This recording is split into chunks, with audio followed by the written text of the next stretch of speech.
Hit the button.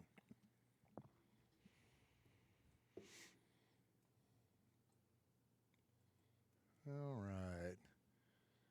And we should be good. So we will hang in there a minute and let the chat populate for a sec. Mm-hmm. And I will start the audio recording. What are you watching on? Hit the button. What am I what? Oh, careful. Don't fall. No wipeouts, Mosh. No wipeouts. What? I was just seeing what you were watching on. Well, I'm trying to wait for it to There we go. to Yeah, load you on my should be. thing. You should Yeah. be going there. Hardcore Raiders in the chat. What's up, Hardcore Raider? Appreciate you joining us tonight. We're gonna let the chat populate here for a minute. Wait till we get some viewers in here, then we will hit the button. Appreciate everybody on the YouTubes. What's up, YouTube? YouTubers! Tube. There we go. What's up, Ron? What's up, Atticus B. Rockin'? What's up, Chris Potts? What's up, Pirate 1975? Appreciate everybody jumping in here, joining us in the fan cave. All right, so welcome into the fan cave. What's up, Tampa Raider? Appreciate you joining us here. So tonight is September 11th that we're recording this episode.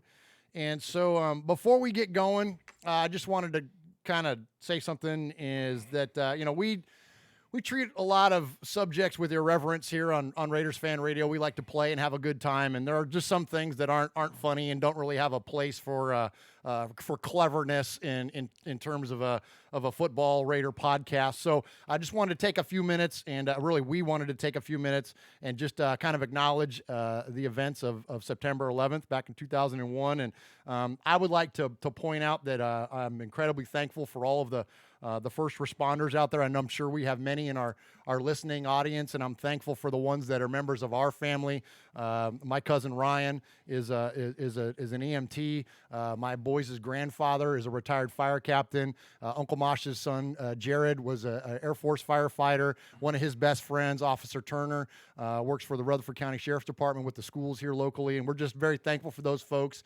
And so we just wanted to say thank you to all of those of you that run to danger and not away from it in those moments. We're incredibly thankful for you, and much respect from us here at RFR. Yes, absolutely. And to any active or former military, we just take our hats off to you. I know Murph and Mosh's dads were both military. Uncle Mosh himself was military. We got a made man, Mojo, our boy down in San Diego. He's military right now. Splatterhead's son Charlie is military. My brother is in the Navy right now, and both of my grandfathers were both Navy as well. Mosh? You guys know I teach, and I teach high school, and I was talking about 9/11 the other day to my kids. They weren't born. The bulk of my kids that I was talking to neither one of mine, yeah. And Wow. they had no idea, and so I shared this with them. I remember that disaster that took place 18 years ago. We honor those that lost their lives on September 11th, 2001, and we also remember their families. It was a clear Tuesday morning like any other. People were just going to work, just another day. And unbeknownst to them, 19 militants associated with Al-Qaeda had hijacked 4 planes with the plan to carry out attacks on several targets across the U.S. At 8:45 a.m., a Boeing 747 careened into the 80th floor of the North Tower. Evacuation and relief efforts began immediately. First responders rushed to the scene to aid in the evacuation efforts for what everyone believed to have been a tragic accident. Well, that idea was dispelled only 18 minutes later after the initial impact when American Airlines Flight 175 impacted the second tower. Another flight was headed for the Pentagon, and the final flight was on its way to Washington, D.C. And that day, 18 years ago, this country lost almost 3,000 people, including over 400 police and firefighters. The intent of these attackers was to strike fear into the hearts of the people of America. But instead, they acted to pull us all together as a nation. Today, we remember the lives of those that were lost, and we remember the sacrifices made the day and the years after. You know, one story sticks out with me, and it's that of a fire patrolman named Keith Roma. He was only 27 when he made the decision to lay down his life to save others. He made, at a minimum, 4 trips into the first tower, helping people evacuate and aiding the wounded. He ended up saving over 200 people's lives as the building he was in crumbled to pieces around him. And that day, he made the ultimate sacrifice for his country and the people that call it home. You know, hundreds of people were forced to make the same decision that day, the decision to put others before themselves, to aid and make the best of the worst. They chose to help. So we cannot forget the same call to action answered by these brave men and women was not only answered here on that tragic day, but by our military members far away, giving everything they have to make sure it doesn't happen again. So I ask you to take a moment, think about all the sacrifices that were made on and after that day, the people who gave it all, and to remember that it did not scare us. It did not make us back down, but it brought us together as a nation and as a people.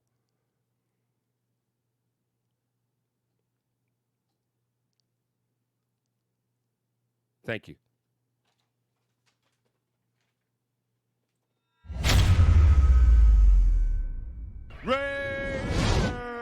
Oakland, LA, Oakland, Vegas, Raider Nation, wherever, forever. You got your old Uncle Mosh and Raiders Fan Radio from Murph's Fan Cave, taking a lighter journey into the dark side.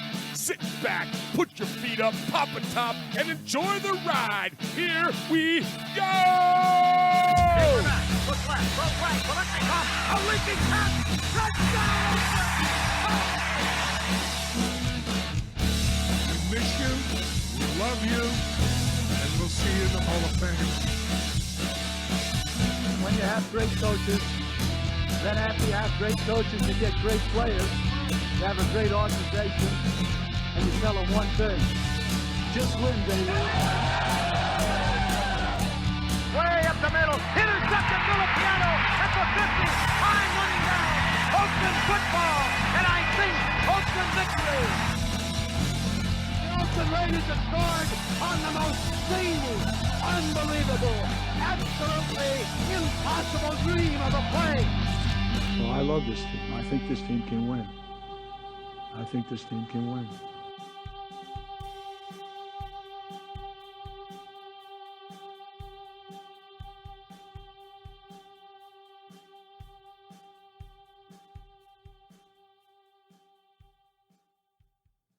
What is up, Raider Nation? Your buddy Murph back once again for what we hope to be a fantastic episode of Raiders Fan Radio, episode number 141, back here in Murph's Fan Cave. And amidst our proposal of a 24-letter alphabet, because we want to remove the first 2 of them, this should be a very interesting, a very interesting show. And so, of course, I can't do it alone. And the disembodied laugh that you hear, of course, comes from the Western Annex of the Murph's Fan Cave. Desk, and welcome into the show, the one and only Uncle Mike. Yeah, and you know what? I'm wearing my hat. Oh, why do I have my hat back? You got your hat back. You weren't wearing your hat last time. I was wearing my hat in support. I wasn't wearing my hat in support. You weren't wearing your hat in support. But now I'm wearing my hat because I don't support the Pats. Oh, not a Pats fan. Not a Pats fan. And don't get it twisted there, media members. It's not former Raider. It's former Steeler, current Patriot. He was never a Raider. All right, so thank you very much. Thank you very much. All right, so we got a rarity here in the Fan Cave, and we are also thankful, Mosh, to welcome to the Southern Annex of the Western Annex of the Murph's Fan Cave desk, our buddy Swag Jeff. What's up, Swaggo? Yeah, What's up? Maybe we need to call you Southwest Swaggo. Nice. Like it, Southwest Swag. There you go. What's going on, buddy? How are you tonight? I'm good. I'm all right. Hey, I just want to say I'm so proud of you for being here, because somebody said just when Johnny goes, oh, Swag Jeff hadn't gone back to the Titans yet. No, Johnny. Never. No, Johnny. Never. No, he's all in. He's all in on the Raiders, and you know what? And we're gonna take our what am I trying to say here? We're gonna Jeff and I, well, the last time we did an episode of RFR here in the Fan Cave, Yes. it was just a smidge of a love fest. Well, yeah. I'm just saying, it was just a little bit. It was just a little bit of us talking favorable about one guy that we shall not speak of because he's on that list. Because he's up there with 89 and 52 and You know what? jumped way ahead of him. He might. Yeah, he might stand alone at the top. Is he up there higher than Wilson's partner? That guy that By far. By If Wilson's partner called, he'd be on the air. we'd put him on the air. That's Yeah. right. Yeah, for sure. Yeah. Absolutely. He'd never make another movie, but we'd put him on the air. So Swag Jeff is here to hear it from you guys. Yes. And to hear it from us. And listen, and me too. I'm guilty of it too. But it was impossible for us, Jeff, to have foreseen the level of craziness. No. The unprecedented level of craziness that was unleashed on the Raider Nation over a 72-hour window. Yes, it was unbelievable, and we'll get into it. We'll get into it plenty. We'll get into it. It's fine. All right, Jeff, talking to your mic there, buddy. All right, sorry, Sorry. I'm yelling at Jeff here. Yeah. This is live, man. I'm Come sorry, on. I'm producing on the fly. All Good right, all night. right. Okay. See the meter up here? Yell at that thing. All right, so thank you for all of you that are joining us live in the chat. See a lot of people in there. Bobby Wasabi's in there. Just Win Johnny, Hardcore Raider, Joe Estrada. Who else? Pirate 1975. Let's see. There's a whole bunch. Atticus B. Rockin', Fabricator Gil, Jeff Barnett, Irrational Sports Fan, Tampa Raider. Awesome. Thank you so much for those of you that are joining us live. Tampa Raider said, yeah, that chump couldn't be a Raider. He got cold feet. They were ice cold. Ice cold. Nice. Well played, sir. That's awesome. Who's that, Tampa Raider? Tampa Raider, come on. I like it. Nice job. I like it. Nice job, Tampa Raider. All right, so thank you for joining us. If you ever want to join into the chat, you want to be part of the live feed, you can find us at youtube.com/Murph's Fan Cave. That's MURFS Fan Cave after youtube.com, and jump in there and join the community. It's a lot of fun. The chat knows more about football than we do. They're funnier than we do. They're more engaging. It's a great time in there, moderated by the one and only Ron, the Mater Raider, in there. And so appreciate his efforts and appreciate all of you that are in there and active throughout the course of the night. I have trouble keeping up with the chat, but I always go back and read it. So what's up to all of you now? Because it's tough for me to catch you as you're coming in and out, but we will always go back and catch up and appreciate the comments. And so thank you for that. All right, you can support our show here, Raiders Fan Radio, in a handful of different ways. First and foremost, you could subscribe to us like you do on the YouTubes. You can subscribe, and you can, as the kids say, hit that bell or smash that bell, they say. Isn't that what the kids say? Well, what Smash we that bell. say Just is, press the damn button, nerd. That's it. That's it. Just hit the damn button and subscribe to us, and then that way, when we go live, you'll get a notification. Isn't that right, social media director? That is exactly right. Yes, you can find us on all social media, and Why don't you tell them? Well, you're the guy. You tell them where they can find us. yeah, you can find us everywhere. Facebook.com and Instagram, we're at Raiders Fan Radio. I think Facebook, we're at Raiders Fan Radio Podcast. Yes. But you can find us on all platforms, and it's good stuff. I love doing it, and I love hearing from you guys and all that stuff, and send me more pictures. I think I said on the last episode, we want to see you guys watching the games and doing all that stuff because we want to post that stuff. I want to see what they're eating. Well, yeah. Oh man, and there's a lot of good food at the Raider tailgates. There's Oh, no man. doubt. So- I cannot wait. You guys were talking about, who was it last week? Was talking about making all the carne asada? Alex. Oh, Alex in and Tucson. Oh, Yeah. road trip? Yeah, I know, right? Yeah, I've been to Arizona in a while. Yeah. Okay, so also, aside from that, you can support the show by, let me go back to Uncle Mosh's camera there. Two things. Number one, buy a T-shirt. You can buy the Get Made T-shirt at RaidersFanRadio.com/T-shirt. What a concept. Hey, there go you there go. and buy a T-shirt, and 100% of the proceeds will go next door to the Biletnikoff Foundation. That's right. You see number 25 there, the Biletnikoff Foundation. 100% of the money that we get from the shirts goes to Biletnikoff. And also, if you go to RaidersFanRadio.com/gear, which many of you have done this last week, thank you. There was some big orders in there. Like people are ordering like custom they must be custom jerseys and stuff because I see like the order totals. Well, yeah. Oh my gosh, people are spending hundreds of dollars, and percentage of that money gets kicked back to us, and we're putting it all in the hopper and sending it all to the Biletnikoff Foundation in November at their annual Crab Fest, which the three of us, along with our cousin Sonny, one of the originators of this show, are all going to attend, and we're going to present them with a check. Our goal is $2,000, and boys, we're like $1,700. Oh, that's amazing. We're like Wow, $1,700. look at that. That's we're so amazing. close. So we're so close, and our inventory is getting so light on T-shirts. For those of you that have been kind of holding out, we might just do a blowout sale. I might just like cut them like 30% and let's just get them all out. Let's make the rest of our money and Do it. and I just love it. call it a day. Do man. it. Love it. Because we're almost sold out I think anyway. we still have a couple of shirts to give away, I think, too, for some contests we've been doing. I think we may have dropped the ball a hair on that, but I think we do have a couple of shirts to give out. I'm glad you brought that up. Okay, and that leads me to something else here. And so let me say this. So speaking of that, we were going to do a nickname contest. We are doing a nickname contest technically. We are going to give some stuff away on based on likes and comments on one of our YouTube videos. Yes, we're still going to give those shirts away. Those things kind of got lost in the shuffle because, frankly, guys, we have so much content, and those of you listening, we are so thankful for the participation in our show, from everything from the emails to the calls to the message, everything that we get, and now that we're in the season, we're feeling, I don't want to say overwhelmed. I don't want to overstate it here, but there's a lot to get to. And those things, frankly, have gotten lost, and we need to get back to that. It's like having a 96-man roster, and you got to cut down to 53.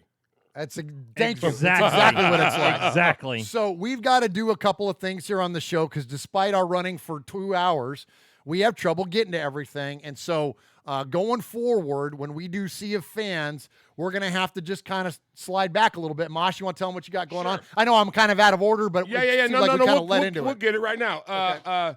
Murph E. Fresh.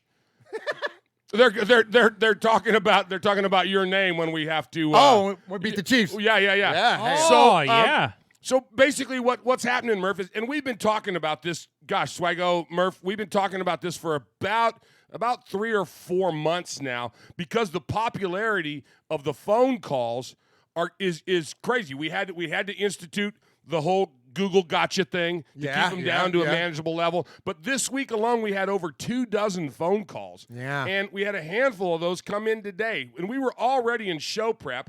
And so it's tough. So what we've decided to do, because of the popularity of Sea Fans, is we're going to update our format. We're going to go once a week. We're still going to have our Sizzler. We're still going to have our Sea of Fans because we are Raiders fan radio. Yes. Well, yeah. But we're going to go with a great 8 scenario. I think that works. That's great. So what we're going to do is all of your calls are going to be listened to. Everybody's going to get a listen to, and we're going to grab the top 8, not the first 8 or whatever, but you got to get them in before Tuesday because of our show prep, okay? Yes. So we're going to take the top 8, okay, the top 8. Everybody else will be listened to, and we'll touch on the subjects that you guys bring up because this is your show after all, but we're only going to be able to play because the season's going to be, and there's going to be so much to talk about. Oh, For crying yeah, out loud, yeah, we could do yeah. 2 hours on just the first half of the Bronco game. Yeah. You know? Yes, Yeah. Come on. absolutely. And so everything's else is going to be remaining the same. Everybody's going to get an equal chance to get in, but we got to go with those. We got to go with the gotta top drop 8. back a little bit, And that just means that the Sizzler is going to be worth that much Oh, more. my gosh. It's a prized possession now. Yes. Yeah. Yes. And so keep them coming, guys. So don't be discouraged. Don't not call. And we're not going to feature the same cast of characters that you're used to hearing. And you know what I mean? Like we're not playing favorites, any of that. Just call in and just look at the best way to get your show or to get your call played. Be concise, get to it quick, be engaging, and then get out. Like that's the best way. And frankly, if everyone did that, we could play a lot more than 8 calls. Sure. It's just that, but look, and I'm not going to discourage you from ranting. Lord knows I do plenty of that myself. So I don't want to take away your ability to do that. Just try to keep it as quick as you can, and then we'll be able to get. Will you stifle yourself? All right, that's all right. I will take that as my cue to move on then. Got to help you, bro. Got to help you. There we go. Yep. Swago. It is episode number 141 of Raiders Fan Radio. Tell the nation what 141 has relevance to. Yes, 141. As you guys know, I've kind of taken it upon myself to find the significance of every episode number to a specific player, event, anything like that. And today we are going with Raider great Charlie Smith. Charlie Oh, Smith. Charlie Come on, Smith. old school, man. If you don't know Charlie Smith, he caught the game-winning touchdown in the Heidi game. Word. The Oh. Heidi game. Yes, Nice. sir. Yeah. So he one of his first catches, because he was a rookie that year, he caught the game-winning touchdown in the Heidi game. Well, in his career for the Raiders, he had 141 career receptions. Nice. Nicely done. There you Nicely go. Good done. job, Swaggo. Nice job, man. Nice job. All right. Southwest Swaggo. Southwest Hits Swaggo. it. I like that Park. one, Mosh. That's a good one. Nice. See, that's organic. That's the best Yeah. kind of. So Well, swag, so swag came from Raider Homer. Yes. And then now you got Swaggo came from you, and now Southwest Yep, Swaggo. I yep, like it. yep. I like which came from the Southern Annex or the Western Annex. I'm Yes. proud of that one. I thought that was fun. I hope other people think that's funny because I think that's hilarious. Like an annex to an annex. Yeah, Isn't that funny? I love it. Hang on a second, Okay. Murph. All right. This is what the Okay. chat thinks I was about that. lobbying for. Okay. See, this is what happens when you self-gloss. Riveting radio. This is what happens when you lobby for praise. Then, Right. You know, we are not fishers of praise, and so when we do so, we let each other know it's not appropriate. All right. What is appropriate? How's that for segues? We call it in the biz. Is Hey, the biz. we give respect around here. So we don't do shout outs, we don't do props, nothing wrong with those things, but we like to give some respect. All right. So we got 3 folks to give respect to tonight. First off, I would like to give respect to our new friend Nico. Nico is in Switzerland. And I got this letter in the mail. Here, let me hide his address. Let me show you. So this came from the Swiss Post. For those of you on the YouTube, you can see that. So I get this in the mail, and it's Wow. from the Swiss Post. And I'm like, well, that's interesting. Well, I open it up, and it's got this in it. And I'm going to hold this up to the camera. Oh. Raider Nation Switzerland, and it's got this cool Sweet. skull and swords and like a flower thing on the forehead there. But what a gnarly logo! So Nice. thank you to Nico for sending these patches from Raider Nation Switzerland. And Mosh, there's 2 of them. So you know what that means Oh, for the international hat. for the international hat. So joining Silver and Black UK will be Raider Nation Switzerland. So there's one. So there we go. So Uncle Mosh gets one, and then Swag Jeff. You know what that means? I get swag? Means Swaggo. that there's one for me too. Isn't that cool? Oh, So I'm really thankful that. No, I'm just kidding. He started taking his stuff off. I thought it was Barney Fife quitting again. Yeah, seriously. I got 1 bullet. Seriously. Dude, I've been in a terrible mood since Saturday, and you're going to jip me like that? Oh, my gosh.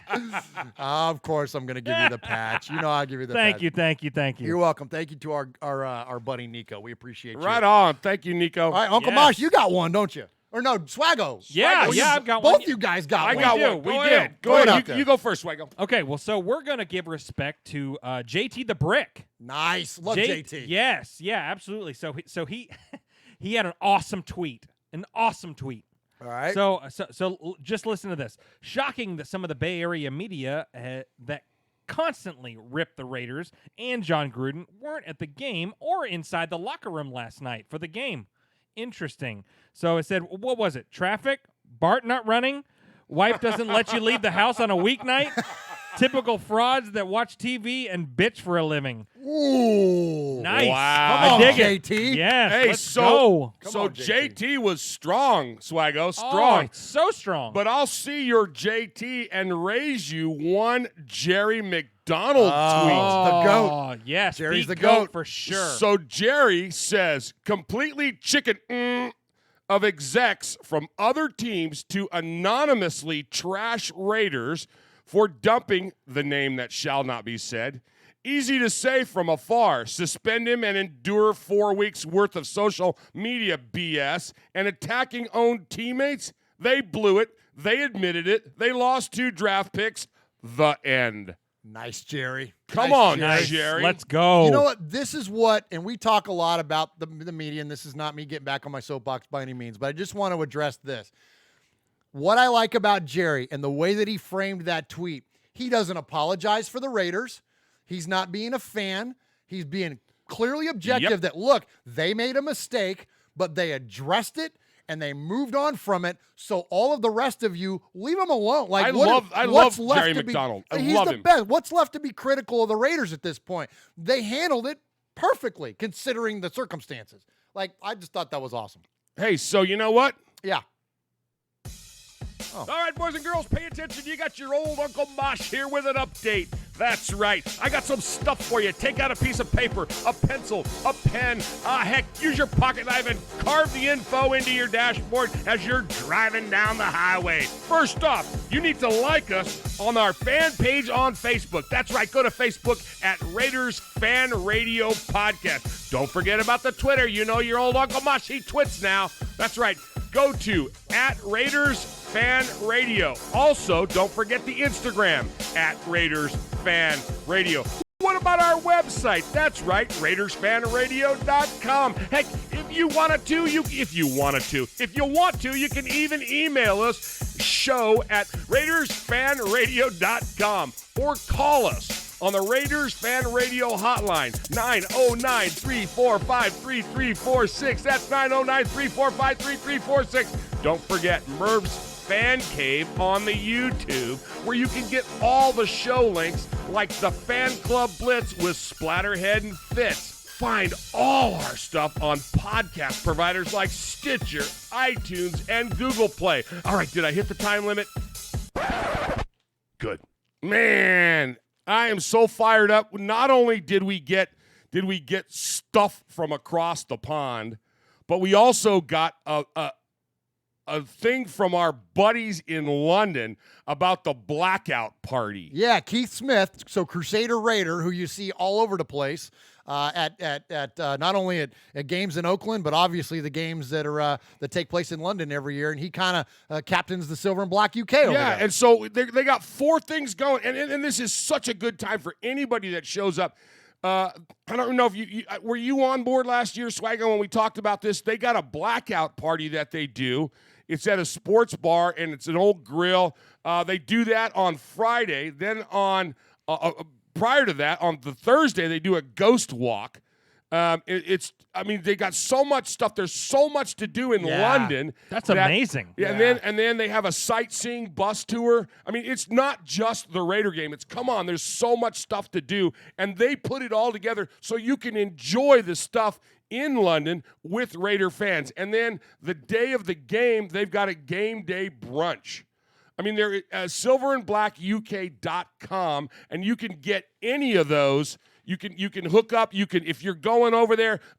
King Louis went over there last time, didn't he? Yeah, sure did. Yeah, a local guy here. Then we've all gone and supported his business. Love his food. Oh, man, yeah. And they go and they have so much fun over there, man. They are got it going on. It's like a 4-day fest. Starts on Thursday, ends on Sunday with the game, and there's something for everybody, families, everybody, all the time. Don't forget, silverandblackuk.com.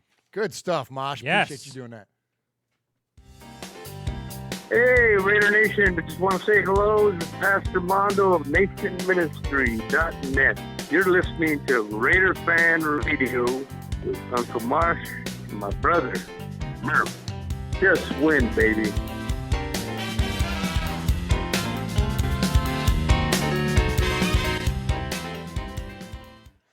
All right, Raider Nation, a little bit of somber news to cover here. We, this is kind of wanted to do it even separate from our respect. We often include the members of Raider Nation that have passed in the respect segment. We wanted to give this man his due, kind of outside of that. And anyways, I'm speaking of Narian Ball. I'm sure many of you are aware of his passing, taken way too soon. 27 years old, had a rare blood vessel disorder in his brain, and anyways was put in a medically induced coma last year, and sadly we lost him on September 9th. So we just want to say our prayers and condolences to his family.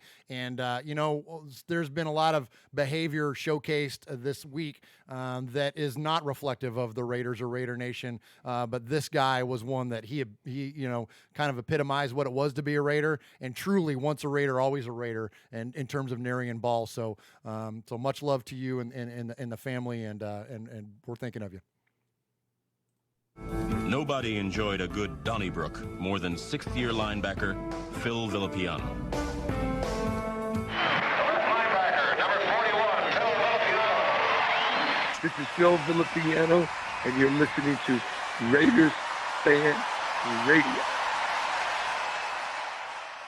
Murph, Yes, sir. tell me about mybookie.com. Oh my gosh, it's our new favorite thing. I love this more than Candy Crush. Oh, nice. So, Swaggo, if you found $100 on the street, would you pick it up or would you keep walking? Oh, I'd pick it up, man. Of course you would. You take the money. So why do you Yeah. keep picking winners, but you're not betting on them? I know, right? Uncle Mosh, that's why I go to MyBookie. And listen, I wouldn't just tell you this unless I was a user of MyBookie. Hello, we don't endorse things we don't use. And I won, I'll just tell you, I won $185 Yes! this weekend on MyBookie. Yes! Nice! I bet the Raiders, I bet the under, I bet Josh Jacobs scoring touchdowns, which is because they have prop bets. It was awesome. So that's why I go to MyBookie. It's fast, it's easy, they pay you when you win, and let's face it, it's where your betting is just as important as who you're betting on. I wouldn't be telling you guys this if it wasn't that they were the best, and they truly are. It was really easy to use. It's real easy to log in and to get access to your account and to find the different bets. So do the smart thing. If you're going to bet football, bet with MyBookie. You can also bet the games after kickoff. If by the second half you think your bet's going to lose, you can always just take the other side. As I mentioned, there's many prop bets, and if you're the kind of a guy or gal that likes to bet a little and win a lot, you could try a parlay where you can definitely you can pick multiple types of bets. And if your picks come through, you multiply your winnings, and no matter how much you bet or how you bet, the NFL season is the best time of year to participate. So join now, and MyBookie will double your first deposit. So you make a deposit, they double the amount up to $1,000. To activate that, this is what you got to do. This is the big takeaway.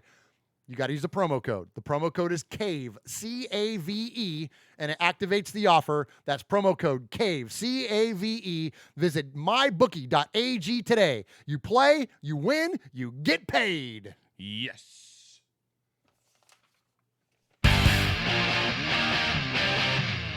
This is Kevin, the Raider Nerd, live at the Oakland Raiders tailgate. Raiders! We got Gorilla. Say hi to Uncle Mosh and Murph. I love you guys. Much love from the black hole, baby. Just win.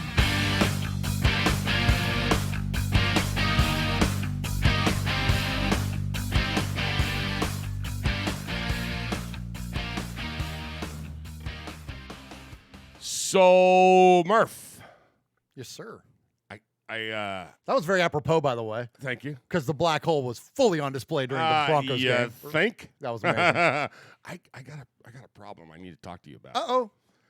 My buddy over here to my right. Who, Swaggo? Yeah, he's moping. Southwest Swag? Southwest Swag is moping. He's giving it the mope. Let's see. I'm going to switch the camera over to It him. looks like the time that we went to the casino and he Swag didn't do so good. And he moped for the next 3 days. Well, yeah. Swag, Wow, somebody spill something on your jersey? what's going on, buddy? Talk to me. Do we just need to talk about the elephant in the room? Oh, is that what it is? There's an elephant in the room right now. Okay, And I think it's on his chest. It used to be. It used to be. So we're just going to talk about the two letters of the alphabet that we're lobbying to get removed. There's words like abacus that we don't say anymore. We call it a calculator. There you go. Yeah, because we've rejected the A and the B. That We is don't do true. it. So it'd be Erder Nitchen. Yeah. All right, Swag. Anyways, go ahead, Swaggo. What do you know, got? I'm gonna lift. I've got to say those two letters just a couple times. All right, go ahead. You're good, man. Go ahead. Let it So fly. on my debut of Raiders Fan Radio, well, I guess not my actual debut, But on staff, your debut. the day I became on staff and the day I became a Raider fan. Yes. I told you all my favorite Raiders player was Antonio Brown. Yeah, that's Okay. good. And you had a connection to his dad. I did. I watched Antonio Brown's father play as a child in Albany, New York for the Albany Firebirds, and so I've always kind of felt a connection to the guy, and I've been his number one fan since the day he came to Oakland, and have I've defended him and loved him and watched some of the shenanigans that he has pulled throughout this entire offseason, and I've justified it. And in the last show, some of the things that he did, and as far as posting the stuff on social media and getting in arguments with folks, I justified it. Hey, let's just quit talking about this in week 1 when he blah, blah, blah, blah, blah, blah, blah, blah, blah. You rhapsodized about Antonio Brown. I did. And I've been doing that all off season. And I've been his number 1 fan. But you know what? My feelings are so hurt. And your wallet. And my wallet. Being Swag Jeff, I've spent hundreds of dollars on this fool. The first thing you ever bought. The first thing I bought was an Antonio Brown shirt. I bought a hat. I went to the freaking store, and I put AB on the side of my hat. Oh. For him to do this? Are you kidding me? Are you kidding me? You are a disgrace. I am ashamed to have ever wore an 8-4 on my chest. And you know what's the worst part of this is? I'm sorry to interrupt you. No, go ahead. No, go ahead. You're a 31-year-old man, and I respect your fandom a ton. And yes. So do a lot of people listening. What if you're a 12-year-old kid? What if you're one of those kids that were sitting in the stands crying because he came over to hug you, yes. signed your football? Yes. How does that kid feel today? Absolutely. You know what? And and this kid, I'm a father. I'm a father of two beautiful children. Yeah, they are. And they look like your wife. Well, they're so lucky. Yeah. Thank goodness, right? Thank goodness. Except for the one little girl's got his beard. Right.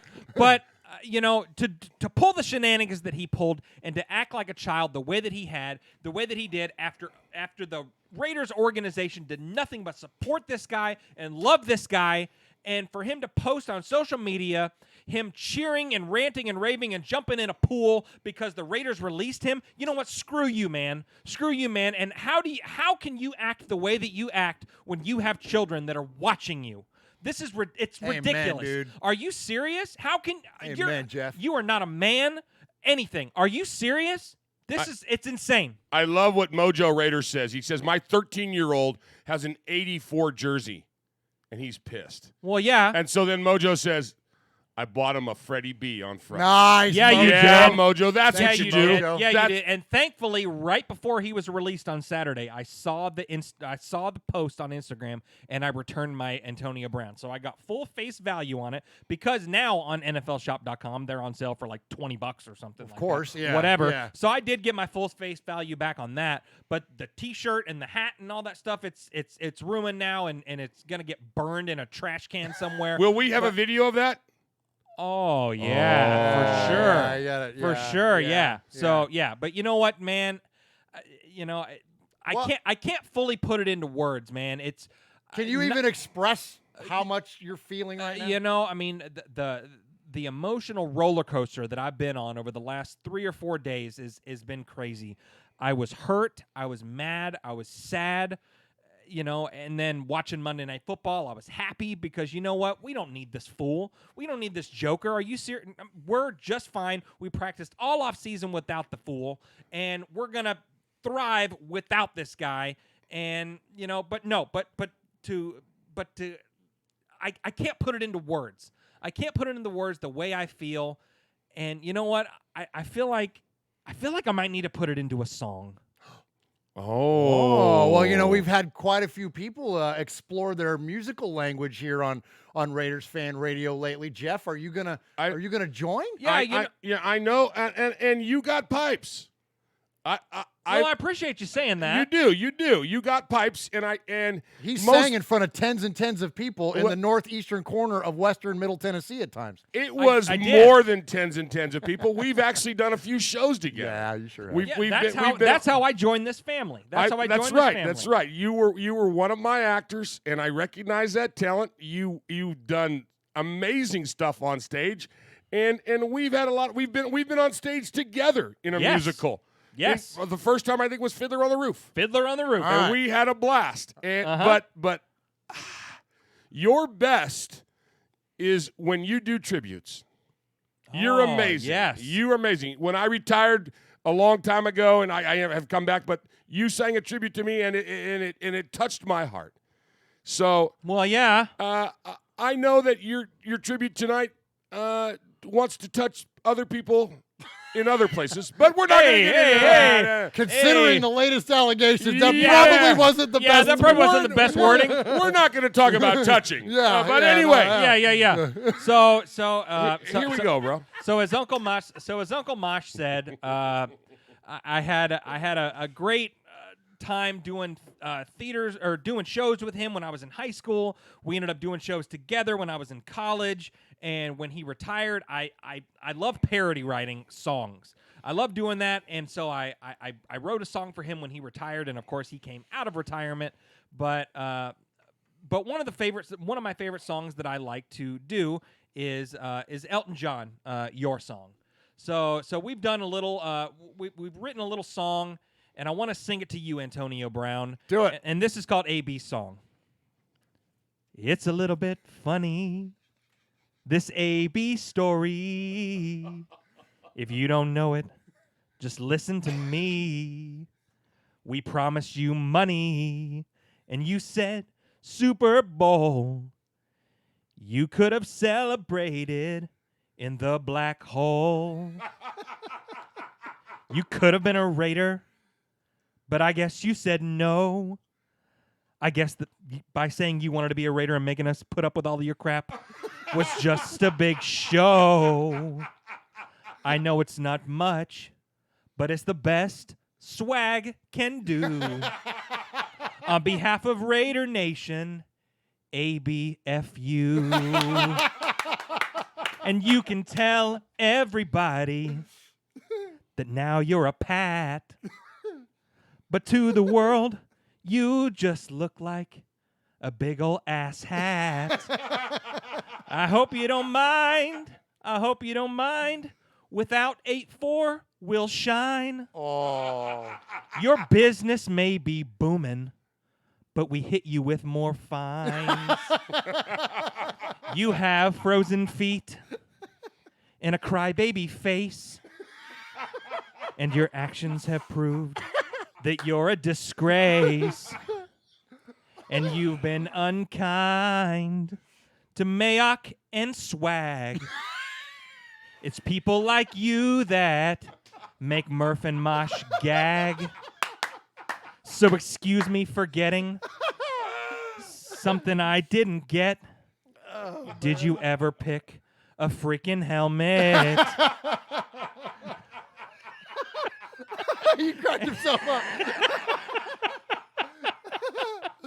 And I left something out. Hold on. I wrote this. Derailed him. Yeah.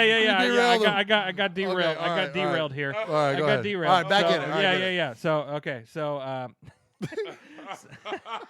anyway, the point is, what's the point of this song? On behalf of Raider Nation, AB, so long. Nice. Yeah. Hey. Attaboy, Swaggo. Oh, my gosh. I'm dying over here.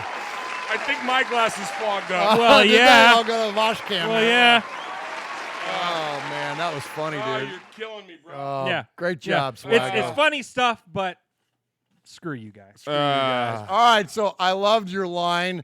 I'm going to do these a bit out of order here, guys, because I thought it was so funny. That's okay. I loved your line about ABFU, and so it just reminds me of after we scored our first touchdown on Monday night. Oh.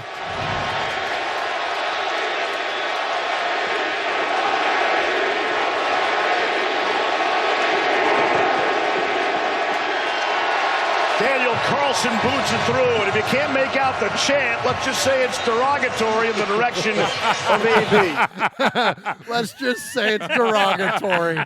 Murph, Mojo said, please cut this out and post it separately so we can share the hell out of it. Absolutely. We might need to post it to iTunes. Well, you know what we'll do is we can't do music, unfortunately, on the show because we'll Yes. get yelled at. But I can record it separately. We'll put music behind it and we'll put it out there. Okay. We'll put it out on I can link it to Deal. to our social stuff. At least I can link an audio Deal. file. That'd be Roach funny. says, rap Shout would him out, Mosh. Just Roach is on there, and Jeff Bennett, Hardcore Raider, Joseph Duran, Mojo. Joe, Irish Raider, Swaggy Swag Swaggish. All these guys are on there, and they're all cracking up, and they're saying, greatest song of the year. But Roach says the only thing that would have been better is if it would have been rap. And, of course, we know that Swaggo isn't our rapper. We have our rapper. Yeah, you do. Yeah. We're going to have to, you and I are going to have to get to work on his rap. We're Not going to a- write Oh, that. yeah. Oh, you know what? I would love to tap into the RFR collective for my my lyrics, or you know what is it? What do the kids call it? I don't know. Swaggo. Like what do you call lyrics? Like rap lyrics? Like, is there a cool fun name for it instead I of just don't calling think lyrics? so. Like you got your beat, right? Oh, no. They call it lyrics.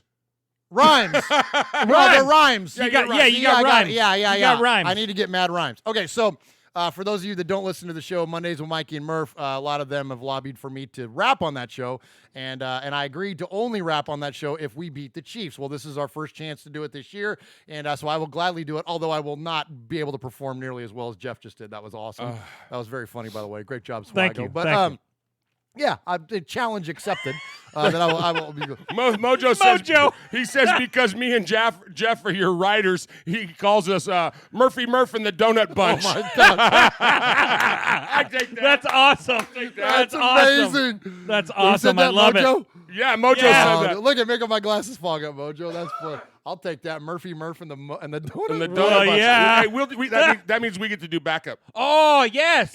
Oh Yes. yeah. What's the, what? Yeah. Yeah, that's awesome. Yeah, We can do that. You guys Yeah. could be my hype men. Oh, yeah. Oh, yeah, yes. yeah. And So, we'll be eating donuts in the background. Oh, We'll be well, crispy yeah. creaming it, man. Oh yeah. So this might turn into more than just me doing a little goofy thing on the beginning of Mondays with Mikey and Murph. We might have to do like a music video or something. We'll make it There fun. you go. Nice. So, but it's all predicated on us beating the damn Chiefs. So let's beat the Chiefs. But let's get back into the subject at hand. We beat the Broncos. We beat the Yeah, we Broncos. did. Didn't need that chump on our football team. Our team balled out. I want to give you guys a couple of just an overall thoughts on it, and then I want to hear from each one of you. Number one for me was defense. The defense looked amazing. The defense looked unlike any Raider defense we've seen in many, many years, not only in terms of impact, but absolute intention when they arrived at the football, the way that they swarmed, the speed. Oh my gosh, we hadn't seen speed on defense like that in forever. Just the way these guys were flying around to the football. Vontaze Burfict, Jonathan Abram. We're going to get to the sadness of that here in a second, but just the defense to me is what absolutely stood out, along with the poise of Derek Carr, the execution of this offense. Rich Gannon levels, go figure. Who's been telling you that? Yeah. I'm not here to seek praise. I'm just saying that, look, anybody that bashed Derek Carr, anybody that bashed John Gruden, hit him Archie Bunker, Uncle Mosh, because I'm telling you, Will you stifle yourself? all of you, stop it. Next time you want to criticize these guys, stifle yourself. Yes. It's obnoxious. Yes. Because when you got to consider the big picture and not get caught up in the emotion of the moment. They looked fantastic. The offense was beautiful. The defense was beautiful. Yes. And I'm going to shut up because otherwise I'll talk all night long. Swaggo, what do you got? Yeah. So what stood out to me was our offensive line. Was really what stood out to me. Good shout out, Yeah, dude. because we could talk. Because Carr was nearly perfect all night long. It was He get touched. a handful of incompletions, but the guy didn't get touched. He was sacked I think more than almost any quarterback last year. Like 52 times, I think, Yeah, last year? Yeah. and was sacked 0 times, and we're running on a half backup crew. We had the third guard in there, and, guys like Gabe Jackson and Richie Incognito were both out. So you look at these guys, we've got depth at the offensive line, but kudos to them, and they were able to open up holes for our boy Josh Jacobs that had a pair of scores and over 100 yards rushing. So Josh Jacobs, this game, he's actually in he's on the short list of great Raider performances on Monday Night Football. Oh, yeah. Tell us about that. So with 2 touchdowns and at least 100 yards from scrimmage on Monday Night Football, he joins Bo Jackson, Marcus Allen × 3, and Clarence Davis as the only players on Monday Night Football to ever have 2 rushing touchdowns and 100 scrimmage yards. That's kind of good company. Yeah, Well, you think? yeah. The 2 greatest running backs in the history of the Raiders organization. Sands, I know you like Van Egan, and Sure, there's others. sure. I'm not, no disrespect to Pete Banaszak. No, none taken. But it's Bo and Marcus. I mean, Marcus Yes. Super Bowl MVP, Bo, Yes. who knows what he would have been if he hadn't gotten hurt. So absolutely, that's amazing company. And then Clarence Davis, of course, great company to be in, and that's an awesome shout out. And good job on noting the offensive line too there, Swaggo. What do you Man, got there, Mosh? well, you know, I loved it. I had to go back to when the three of us were texting. Life got in the way. We couldn't get out. We couldn't get together, but we might as well have been on a. It was late for us. It was late, yeah. And so we were doing a group chat, and we were cracking up. I remember at one point I texted. I think it was 2 drinks into it. I texted Waller the Baller. There you go. Waller Great one, was Mosh. Yeah, amazing. yeah. What a game! And then a couple drinks later, Swaggo and I started For a making. guy that doesn't drink, you For drink a guy about- that don't drink, yeah, you know, we were having some fun. Okay, truth be known, it was a couple sandwiches later. But anyway, I was yeah. Anyway, we're making fun of vodka sandwiches. We're making fun of Flacco. it was like straining antifreeze through bread or something. But anyway, Vodka sandwiches. pineapple vodka. I'm telling you, you take pineapple vodka, you throw a couple drops of that Mio, that orange Mio in it. It tastes. It's like eating like one of those vanilla cream orange sickles. Oh, that nice. sounds good, Mosh. That's why I liked it. I thought I was eating ice cream. Yeah. But I was getting stupid. I'm looking at my texts, and all I said to Swag was, Joe Flunko, Joe Funko, Joe Falo. I hate this guy. and then he texts back, Joe Fargo, Joe Fungo. Did he drop Joe Flacco? Yeah, and then he goes, I gotta go to bed. Oh my gosh, we're so dying. good. Joe Flacco? Yeah. Joe Flacco? Yeah. Oh my gosh. Too funny, but great So shout out, good. Uncle Mosh, on Darren Waller. Yes. What an amazing performance. Waller the there. baller, man. Waller the baller. Mostradamus strikes again. Let's go pregame, man. Let's get with Derek Carr in the huddle. Let's go. Bring it up. Let's go. Bring it in. Hey, this is my family right here. I'm going to take care of you. You take care of me. You feel me? Take care of this place. Do whatever it takes to win. Whatever it takes. You feel me? Everything you got. Let's go. Let's go. Win on 3. 1, 2, 3. Win. You know, I love the fact that in two plays we get named our guys, our drafts, right? In successive plays, succession of plays, we hear about F to the E to the R to the R to the E to the L to the L. and then It ain't furl. and then the very next play, Abram makes his big play. yes, So yes. talk about our draft picks. Say something bad about our draft picks. All three of those guys. All three of showed those up guys balled big. out. Absolutely. And so speaking of those guys, right on the field post game. So we're going to hear from Josh Jacobs. We're going to hear from Mad Max, and Jonathan Abram and more right on the field after the big win. Man, shout out to Raider Nation, man. Came out here and got a dub in the game winning opener. Say cheese. Hey, we in here. Let's go. Hey, 1-0, baby. Raider Nation. What's up? What's up, Raider Nation? Tyrell Williams got a big W today, man. We're excited. We can't wait to keep going, man. Raider Nation. Man, shout out Raider Nation, man. We came out here and we did what we were supposed to do, man. Appreciate y'all. Love y'all, man. Nation, I'm glad y'all came and showed y'all ass tonight. We love y'all support. We love y'all. We got the W that was for y'all, and we're going to keep it going, baby. See y'all Sunday. Oh, shit. Hey, first win. Just win, baby. It's the first one. We got to keep going, and we got to just grind every week and get a win every week. That's it. Hey, go, baby. Raider Nation. All right, so at the end there was Jonathan Abram. And did he sound hurt to you? He didn't sound hurt to me. What a stud.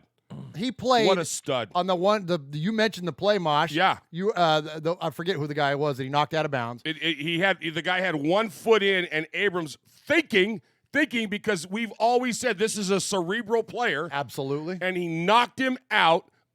His other foot was clearly out of bounds. It wasn't even a question.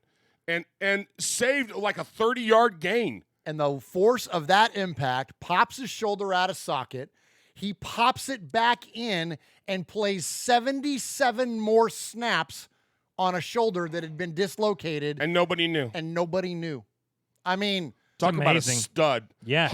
Joseph Duran says Abram has a heart of a warrior, no doubt. Amen, Joseph. Absolutely. Now, Amen. I will say this. I want to be careful I say this because I don't want to be critical of him by any means.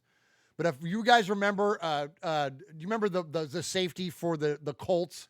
It was Bob Sanders. Do you remember him? Okay. Hard-hitting guy. Hit so hard that he hurt himself a lot. And Bob Sanders' career was essentially cut a little short because of the impact he was constantly making, was tearing his body up. I'm not foreseeing anything. I'm not floating it out there to put negativity out there, but it really sucks. It was startling that Abram got hurt already. Week 1. This sucks because he is a freaking baller, right? Yep. Did you see the picture that he posted on his socials with his face mask? No. You didn't see it. It was all cockeyed and goofy and all that from all the hits that he took. Really? All the hits that he unleashed the whole game. I mean, his face mask was all torn up and bent up and all that stuff. He was laying the wood all night long. Love it. He's Love awesome, man. He's awesome. So quick recovery for him. I hope there's a chance. I believe it's already been announced he's out for the year. Yes. Hopefully there's a way. He's having surgery tomorrow, I think. Hopefully there's a way for him to return. You know, Mosh, what they do with that is that my buddy Harley, who you guys know, who actually is going to be at the game with us this year, we used to go play beach football all the time. And every time we would play football, when he would because he was a great receiver. He's fast on the sand, which is hard to be. And he would always lay out for stuff. And when he would land on this one shoulder, it would always pop out, and then he'd have to get up and he'd pop it back in. And the reason it would pop out all the time is that once you dislocate it, it stretches all the tendons and ligaments out. And if you don't go in there and get the surgery to tighten those things back up, which Harley never did, it'll just pop out all the time. So it sucks that Abram may feel fine, Harley feels fine, and it'll pop out and he'll pop it back in. It'll be fine. But then it's constantly doing that. Right. Well, you can't have that as a starter in the NFL. So he's got to have the surgery. So it makes sense he was able to play, but it's such a sad thing, and we obviously wish him the best and wish him a rapid recovery. I mean, after 1 week of watching this guy, we talked all off season long about how this guy was the steal of the draft, and this guy's just gonna be a stud.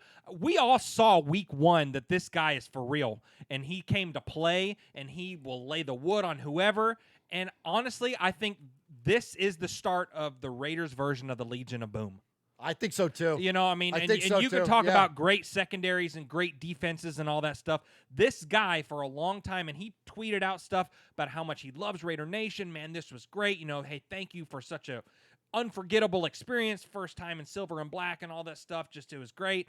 And I mean, this guy he's gonna be the leader of this defense for years to come. I agree. Years to come. He's repping 24 real Absolutely. well. He's He's repping absolutely 24 real well. Absolutely. All right, so let's go and we're going to go into the locker room. We're going to hear from Coach Gruden, also Tyre Whitehead, and Derek Carr in the locker room postgame. How about a little juice, man?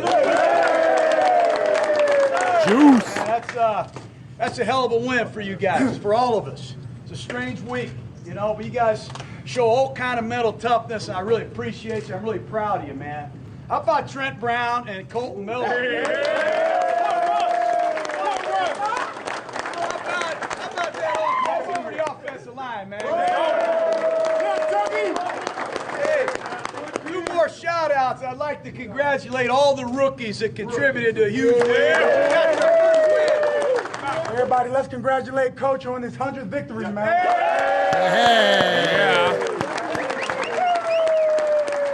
We want to know you rookies will learn real quick. That don't mean nothing now. We got the next game, all right? Beat KC on 3. 1, 2, 3. Beat KC. That's it. Yes. That's it. Beat KC. Beat KC. Hey, you mentioned, or was it you? Somebody mentioned Josh Jacobs' nickname. Oh, Yeah, Juice. Yeah, Yeah, Juice. so I didn't catch that when I Yes. heard Gruden say that initially in the Yes. in the speech. what's the origin? Do you know? No idea. But that's Josh No Jacobs. idea. So when he says, Yeah. let's hear it for Juice, that's what he's talking about. Yep. Talking about Josh Jacobs. So we failed on our nickname awards or a nickname contest, but apparently the Raiders got theirs together. So We need to send them a shirt. Congratulations, John Gruden. You Yeah, won right? the nickname contest. Yeah. All right. So another one of my favorite nicknames is Tyrell Williams, and we call him Tyrell Smoochie Williams. And let's hear from him post game.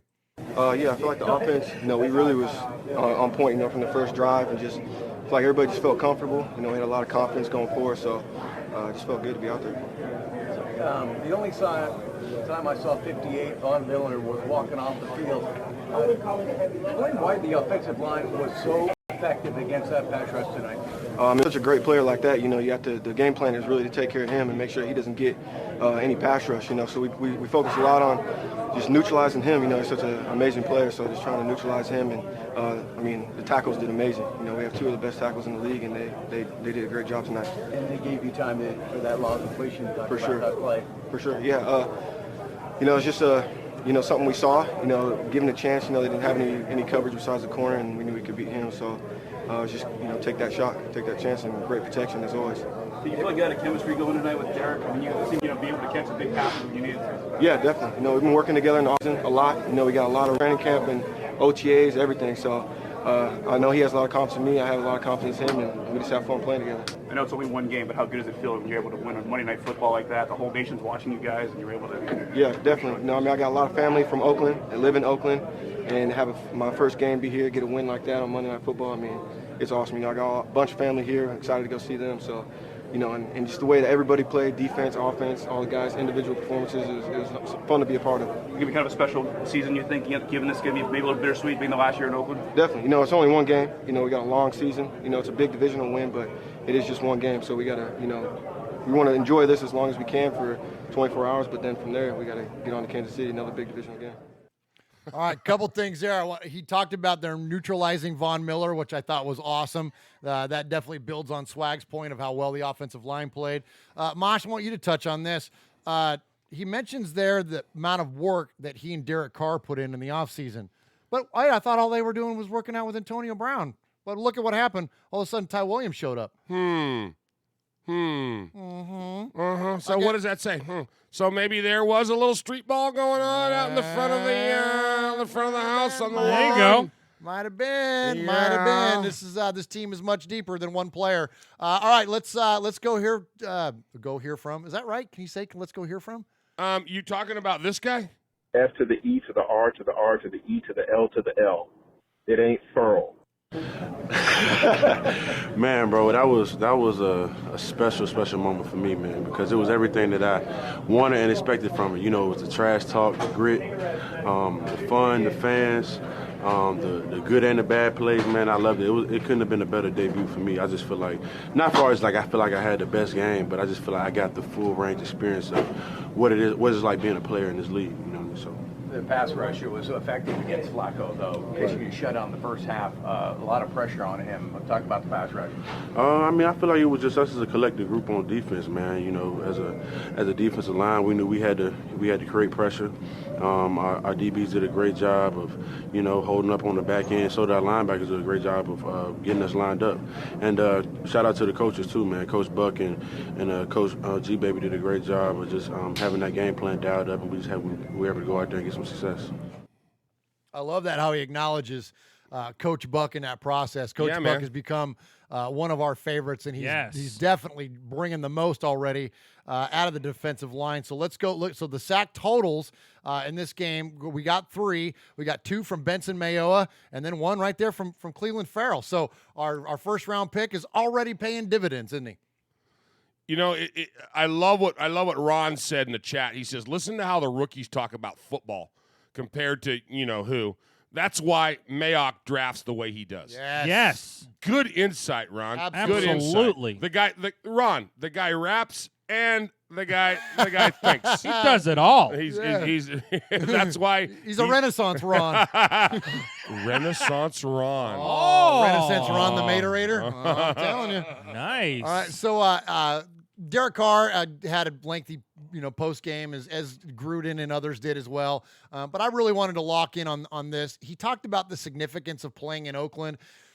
I thought, and I've always thought this, and I'm biased. Look around, but Oakland plays well at night on TV. On Monday night, the last Monday night game. Come on, there's something magical. This is an iconic season, Murph. I didn't mean to interrupt you. No, please, but take it. But it's true. Think about it. the last Monday night game. And you know, we as Raider fans are used to announcers. We're used to the media being biased against us. And there was a little bit of celebratory atmosphere coming out of even the booth.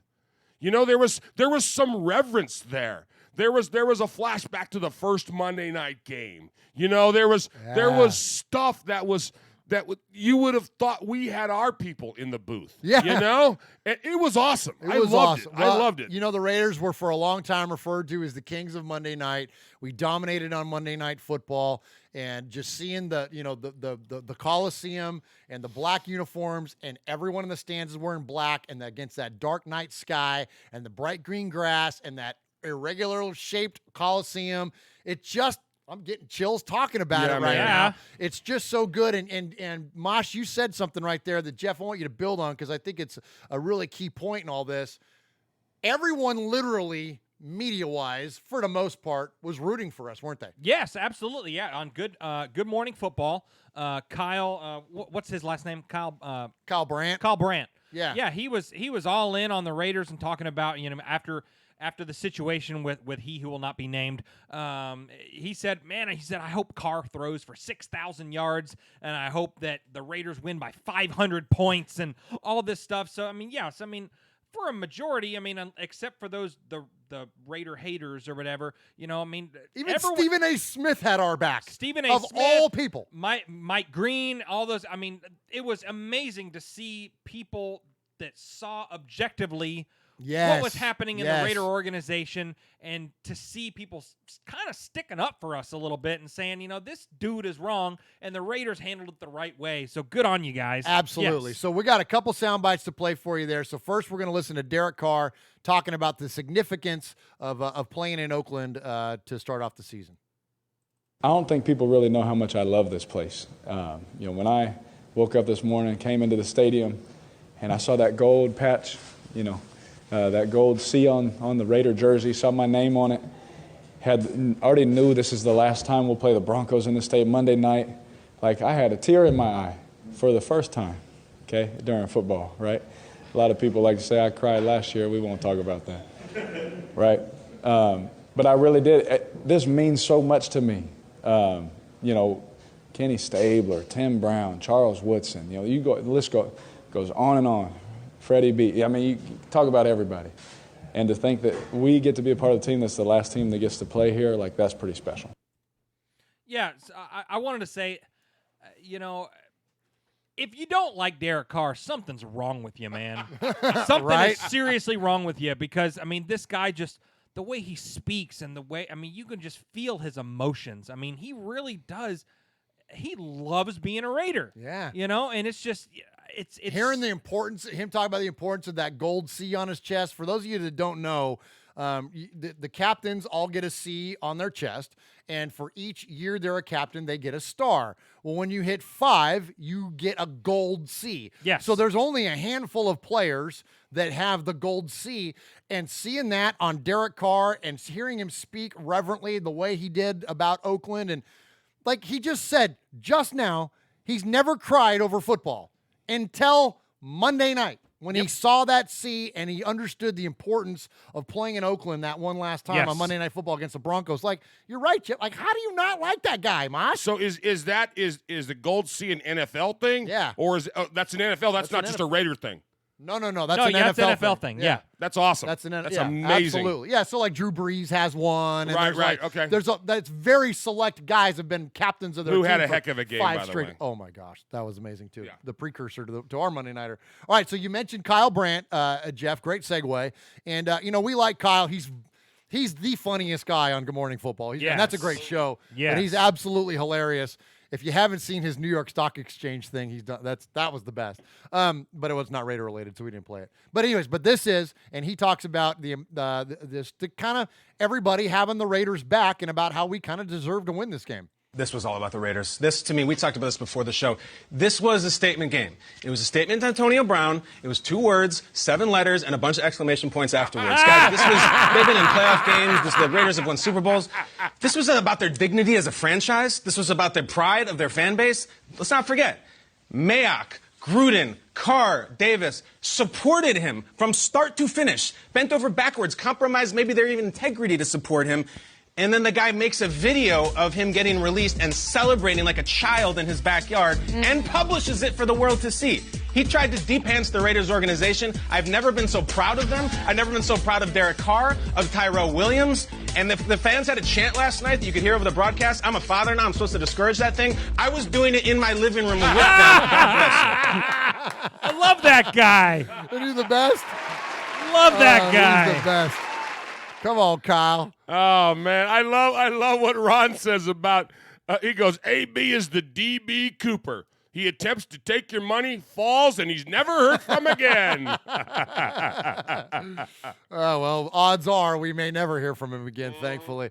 All right, so one last, actually got two more audio clips to get to close out the Bronco game. So someone we mentioned, or featured actually, not too long ago, was Adam Shine. Do you remember this, Mosh? I do. He's on CBS Sports Network, hosts a show on there, and like his closeout, his what was Jerry Springer's thing at the end of Jerry's show? He'd have his moment. He'd always go out there and he'd have his little moment. His little moment or whatever. The former mayor of Cleveland. Yeah. Cincinnati.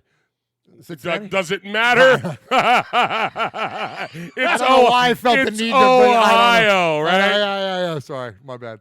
Where was I at? Oh, yeah, so there was like that moment, like Jerry's moment. So Adam's got his time to shine, which is really cool. And he talked about the Raiders and the significance of this game. You don't need Antonio Brown to win a football game. Come on, man, you with me? Oh, how about it? What a great night for the Raiders. So great for my guy, Derek Carr. I was so happy for Raider Nation, the players, and especially Derek Carr. With all the nonsense going on for months with Antonio Brown, specifically last week, this was just awesome to see. And how about Carr? Wow. Opening drive touchdown. Set the tone and the tempo for the entire ball game last night. Carr was perfect. 22 or 26. 259 passing yards. Absolutely, positively flawless. How about the Raiders' offensive line? Are you kidding me? Carr referenced it. Maligned a year ago. They didn't allow a sack last night. Didn't allow a sack. Going against Von Miller and Bradley Chubb and Vic Fangio's defense. That's incredible.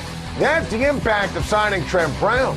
How about Josh Jacobs with a couple of touchdowns? You know that I love this pick in round number 1. And I love the signing of Tyrell Williams at wide receiver. And you see the Nuggets of domination on the screen right there. He was great last night. Mike Mayock's fingerprints all over this. The guys he signed, the guys he drafted. Clelin Ferrell had a quarterback sack. Jonathan Abram was all over the field. We're talking about the 3 first-rounders from Mike Mayock's first draft who have future Pro Bowler written all over it. I was so happy for Mayock, everything he went through last week. He's fantastic at his job. I was happy for John Gruden. I really was. And he was pumped after the game, running around the black hole, slapping 5 with Raider Nation. It was tremendous. The scene was great. Awesome. Absolutely, positively awesome. The Raiders hit the right notes after the game. They don't miss Antonio Brown. They literally never had him. He never played for them. Amen. They only saw Antonio clown in the preseason. What he did to get out of Oakland was disgraceful and sickening. Of course, with Brown, not clown, the team would in fact be better. Specifically, my guy Derek Carr, which is why last night was awesome. Now, I'm not going to sit here and go nuts and say the Raiders are going to shock the world. But last night was telling. There's something to be said for character, for leadership, for my guy, Derek Carr. There we go. Nice job, Adam Shine. Yes. Appreciate the endorsement and the recognition. All right, we got one more to get to real quick. Then we got to jump into Sea of Fans. So let's hear from Gary and Conley. Conley suffered a pretty scary little injury there. Yeah. With his neck being compressed. Speaking of Jonathan Abram, coming in and his legs swinging around, compressing Conley's neck. But thankfully, he's going to be okay. Yo, what's up, everybody? I just want to say thank you to all the people that had me in their thoughts and prayers, man. Really appreciate that. I had x-rays and everything on my neck. Everything came out good. So I'll be ready to play next week, man. I'm good. Thank you. Excellent. Great there news. we go. Yeah. Best news we could have had. Absolutely, because we're going to need him. As we mentioned earlier, Abram is out for the season. Yes. Do you guys think we're going to bring in anyone to replace him, or are we just going to rely on the depth chart that we've already got? Guys, with the Swaggo, what do you got? I mean, there's some attractive free agents that they could go after, especially now that they have some extra money. They could we got plenty of money. Go out and grab somebody. Mosh, who you think? Well, Charles Woodson. Yes, he's fresh. He looks so He's good. well Remember him? rested. Was that episode 3? Yeah, God, he looks stoked, yeah, he looks man. good. Yeah, he look like he could suit up. He Well, looks yeah. I know where he can get some shoulder pads. What about Eric Berry? How old is Eric Berry? We were trying to look that up before Yeah, when we were he's- doing he's- prep. I mean, What he's did we decide? Early 30s? Early 30s. I mean, He's he's your age, right? Yeah, just a hair Yeah, older They than got me. to be able Yeah. to game. So Eric Berry's out there, but probably I think my leader in the clubhouse is George Iloka. That's a guy that played for the Bengals for a long time. He's Okay. played in Gunther's system. I think if there's a free agent or someone to go out and to be acquired, that would certainly be it. But we'll see. I mean, we look pretty good in terms of depth. It's also a nice opportunity for maybe our buddy Donald Levitt to Well, step up and Hey, Diablo, there you go. play a little bit. Diablo 77 says Gruden said he's not going after anyone yet. I didn't hear that clip, but I'm not doubting Diablo 77, but that could be true. Absolutely. That could be true. We'll trust it. I mean, I don't know. I don't have any reason to not believe the guy. So, Yep. I mean, I didn't see it yet, but yeah. And, we got depth at safety. We for do. the first time in a while. And look, I'm not glossing the idea that we've lost Abram for the season. That sucks. I mean, that's not going to be easy for us to overcome, especially when we got to go play the Chiefs. Right. But we got one guy less to cover, but they got one guy less to play with Tyreek Hill being out. So Yes. Thankfully that will hopefully balance out as long as we get Conley back. All right. So speaking of Tyreek Hill being out and the Chiefs game, we don't have enough time to get into a 3 reasons or a full breakdown of the Chiefs, but Don't even start. based on the groan that's going on over here at the Western Annex of the Murph's Fan Cave desk, I'm going to guess that Uncle Mosh, who's sometimes been called The Raider hater. not because he hates the Raiders, because he's a Raider and he hates. And Uncle Mosh, you hate something this week. I hate the Chiefs. You hate the damn Chiefs. I hate him. I hate him. You don't even understand, Swaggo, how much I hate him. Here's my question. Why? Why do you hate the Chiefs? Why is it okay to trash the Queefs? Nay, to have unbridled hatred for the Chiefs. Is it because their quarterback remains the only player who's an active member of an NFL team that, when speaking, conjures up images of Kermit the Frog? Is it because when he and the other KC Queefs wear their uniforms, they remind us of ketchup and mustard on a hot dog, a.k.a. wiener? Okay, look. It's bad enough somebody would actually ruin, I say defile, a perfectly good sausage made with leftover pork parts, bovine byproducts, and mystery meat with a dose of ketchup. When all good and true Americans know if you are older than 7 years old, the only acceptable semi-liquid condiment allowed on a hot dog is mustard. Speaking of mustard, mustard-colored uniforms are no excuse to cheer for the Pittsburgh Steelers. I hate them, and they're incorrigible fans as well. And because we brought up patriotism and all things truly American, let's not go down that rabbit hole about my hatred and disdain for America's team, the Cowgirls.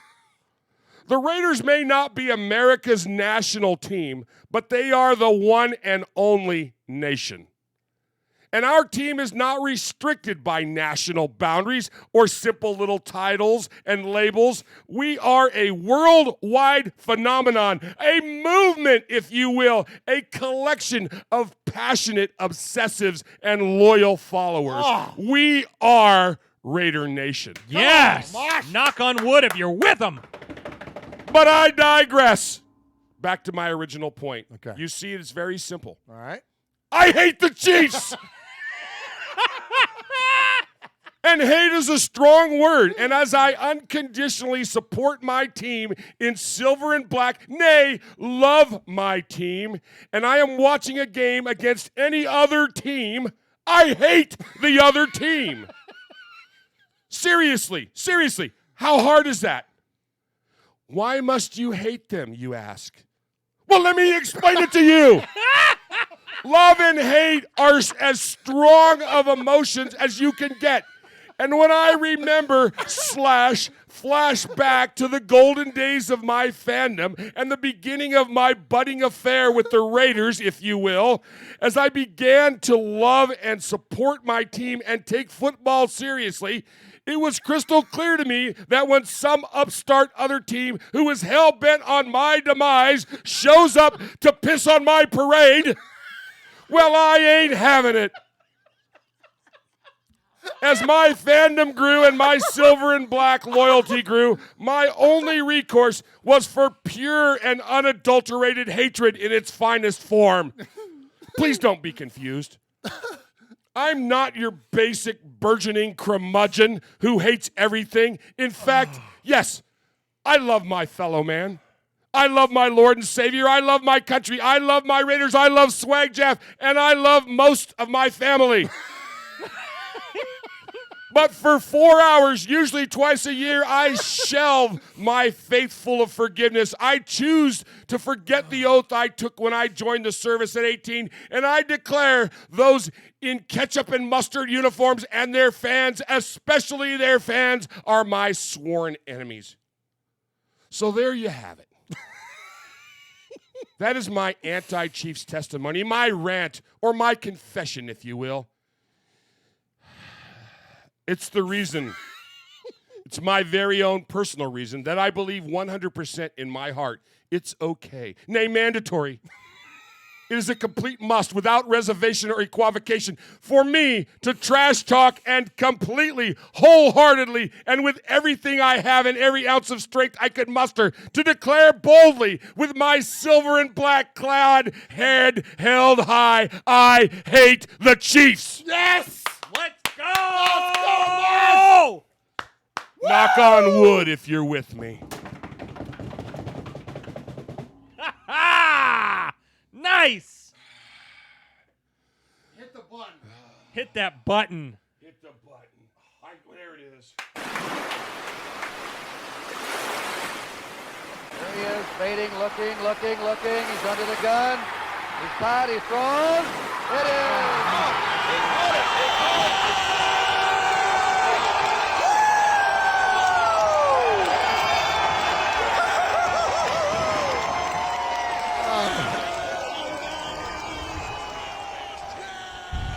Oh my gosh. Listen, no offense to any of you that have called the show this week, but it's all downhill from here. Yeah, right? Right? Oh my gosh, Mosh. I don't know if my eyes are wet from sweating or crying. I think it might be a combination of both. That was amazing. That was absolutely amazing. Well Come done. on, Vic Rames, top that one.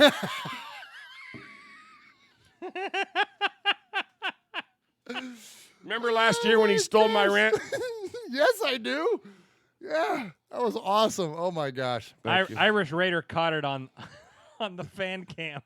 I was waiting for a high five for like 5 minutes. Oh man, I'm sorry. No, right here. no, right no, here. Oh, no, there you go. There you go. It's okay. Oh, yeah, do it again. One more. Oh, yeah. I'm sorry, my brother. So I gave you a shout out. I told you I loved you. Well, yeah. Yeah, and you love most of the family. So Yeah, most of them. So the rest of us are trying to do the math. We're going. All right, Which one? You know, my mom. Yeah, please my tell mom that, yeah. used to say, my mom had 4 kids. And she used to say, I gave birth to 3 jackasses and an idiot. And then she died and never told us who was who.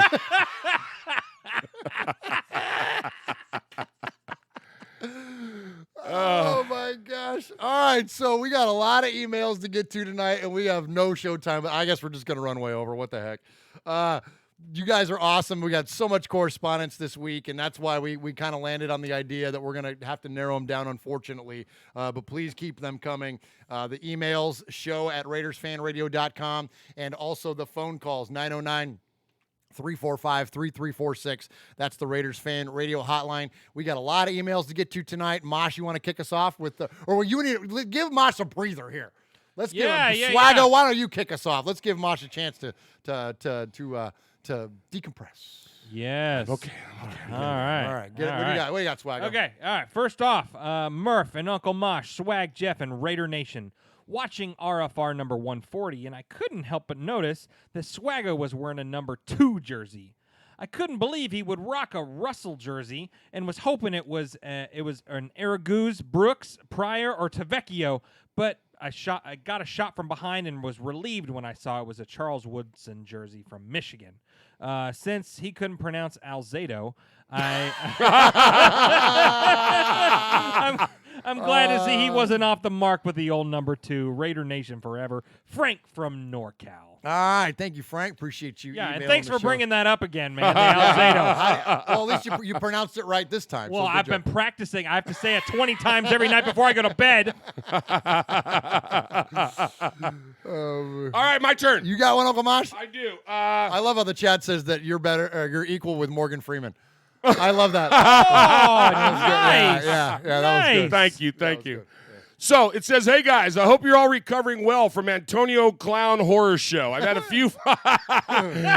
few false starts trying to tie this due to the idiot's antics over the last week. Suffice to say, I will not say I told you so or after my last email, but let's just be glad he's no longer our problem. He deserves no further attention except to say, Mr. Clown, wouldn't want to be ya, A-B, see ya." Oh, nice. Oh, nicely done. On to more important matters. We just won, baby. One epic fail to stay up till he said I epic failed to stay up till 3:20 this morning to watch the game live. Oh my gosh. And we thought we had a bad I know, right? But the replay is a thing of beauty and erased all that crap and had and bad feelings that built up for us. Doesn't get much better than whipping the donkeys at home. Guys, let's take a lot from the game. Jacobs is a force, fast and tough, and I must admit brought memories of Marcus, number 32, flooding back with the second touchdown, launching over the top. Yes. Williams was superb as expected. Great skills and speed, too. We actually have a pass rush. I loved seeing Flacco pounded to the turf 3 times. But my biggest plus point was the performance of the O-line. They were immense, with no sacks given up to that so-called vaunted defense coached by Vic Fangio. And all that with a patchwork lineup missing both starting guards. Much respect to Miller, Harrison, and the real Brown. Superb stuff. This is only our first game, and there's a lot of football to be played, but we should all be feeling really positive going into a tough matchup against the Condiments next Sunday. We are bruised but unbroken. After the circus left town for the Cowpats, but whoa, be tied any team that underestimates our will to win. Raider Nation, the future is bright. The future is bright. The future is silver and black. From Scotland's David Love, it or like it, Raider Nation for life. P.S. Does this finally secure my status as a made man? I know some people too, Mosh. Oh, nice. Hey. Nicely done, David. Appreciate you calling the show. That is Scotland's David Love because he represents, although we have a lot of Scottish listeners, but yes, we do. We call him Scotland's David Love because we did an interview with him on the show, so he represents the entirety of the country of Scotland, so you speak on their behalf, and he knows people, so at the risk of an international incident, we will go ahead and award you made man status, although we typically don't award it upon request, but congratulations, David Love. Now, we've got some others to award tonight, so we'll play the music here as a collective. We've got a couple more made men to add to the crew, so congratulations to you, and we'll get to the others later. Swag, you got an email for us. I do, and we're going to keep it in Scotland. There you go. We're going to keep it in Scotland and talk to our first made woman, Haley from Scotland. Oh, nice, nice. Hey guys, hope you're well. Wow, what a past few days we've had. An absolute roller coaster, and I, for one, hate roller coasters. I was all in on AB, trying so hard not to get caught up in all the media drama. I was on holiday in Tenerife. Okay. Okay. All right. When the suspension drama started, never have I been on my phone so much on holiday. But I was constantly refreshing Twitter and Facebook trying to get some news.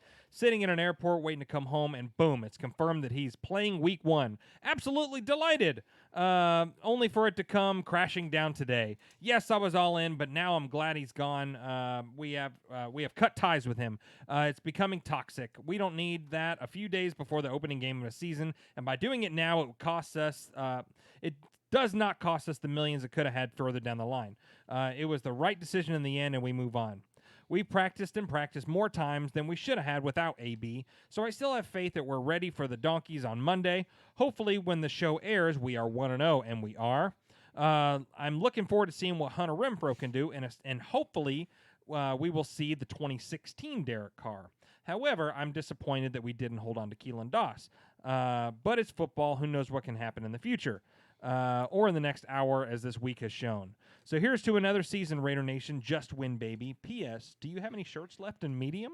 Haley in Scotland. All right. Good job, Haley. Our first made woman recognized. Let's keep it across the pond, Murph. All right. And wait. Yes, we do have shirts in medium. We do. Yes, we do. All right. All right, go ahead, Mosh. Hey, Murph, Uncle Mosh, Swag Jeff, and Raider Nation. Hey. What a week it's been. Oh, I think gosh. the nation summed it up the best.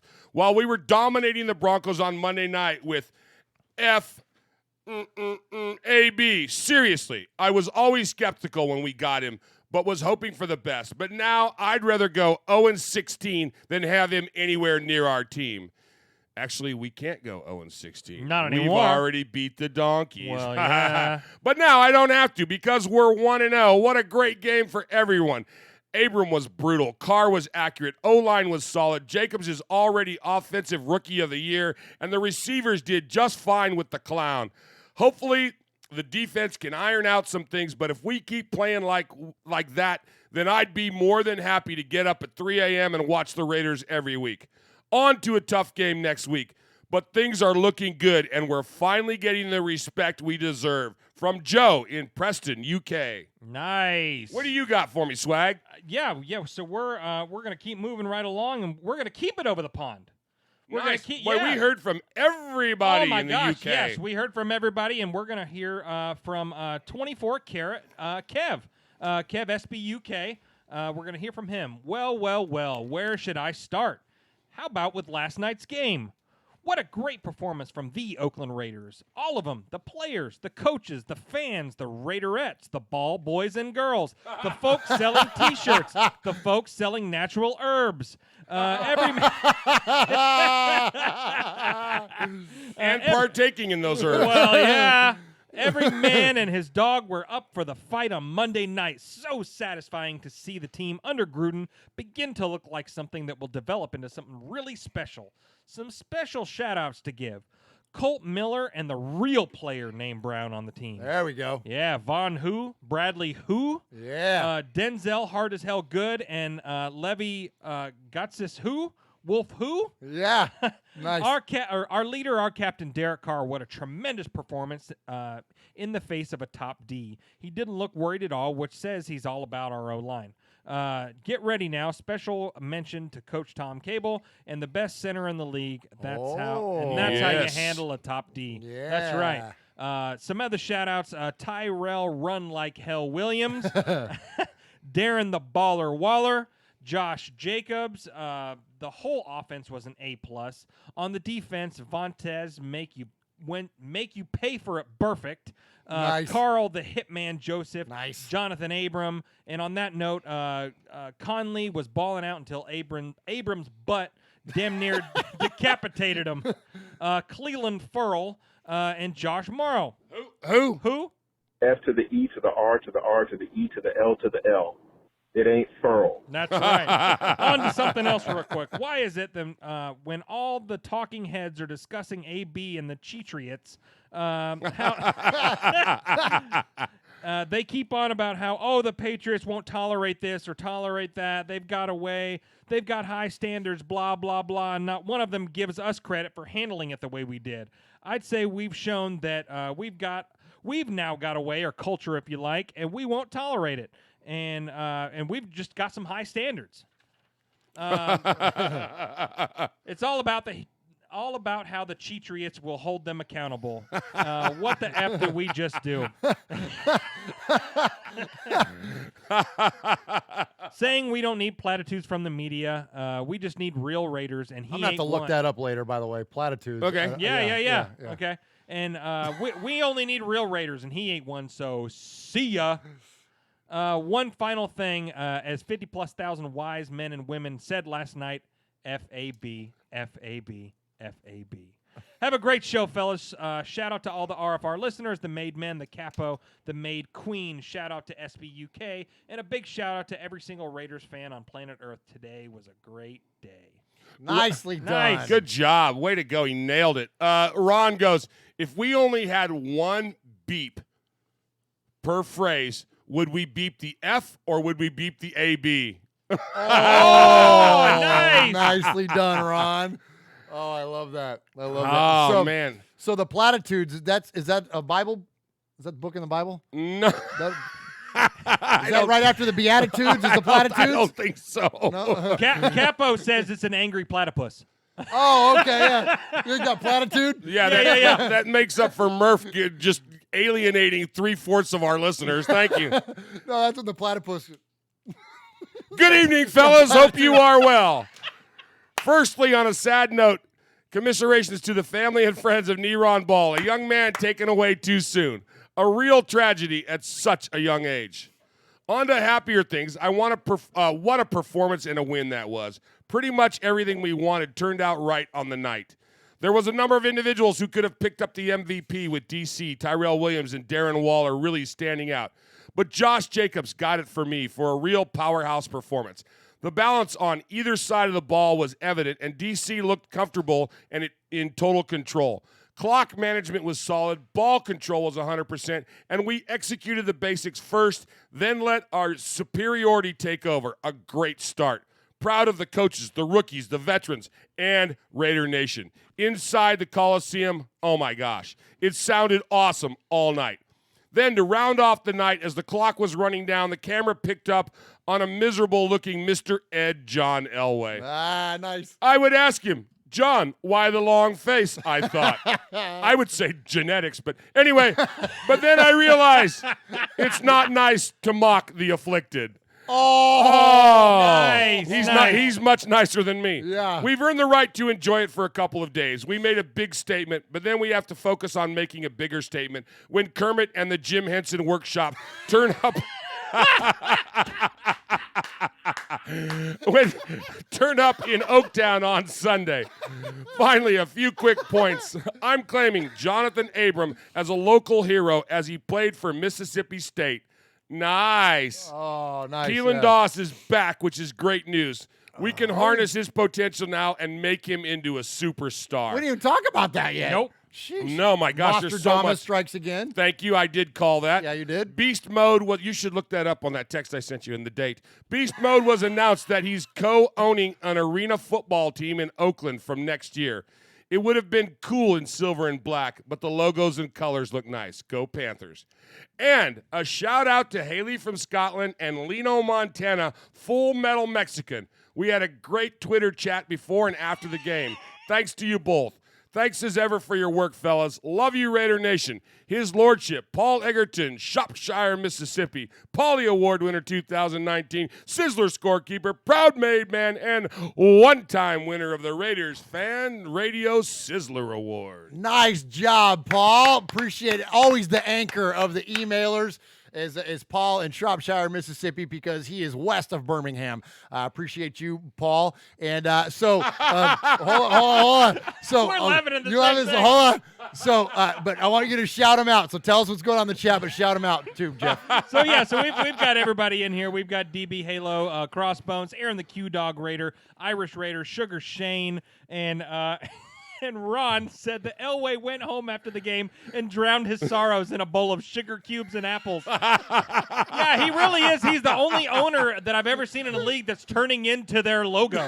yeah, exactly. You know how people start to look like their pets? He's looking like his team. I know, right?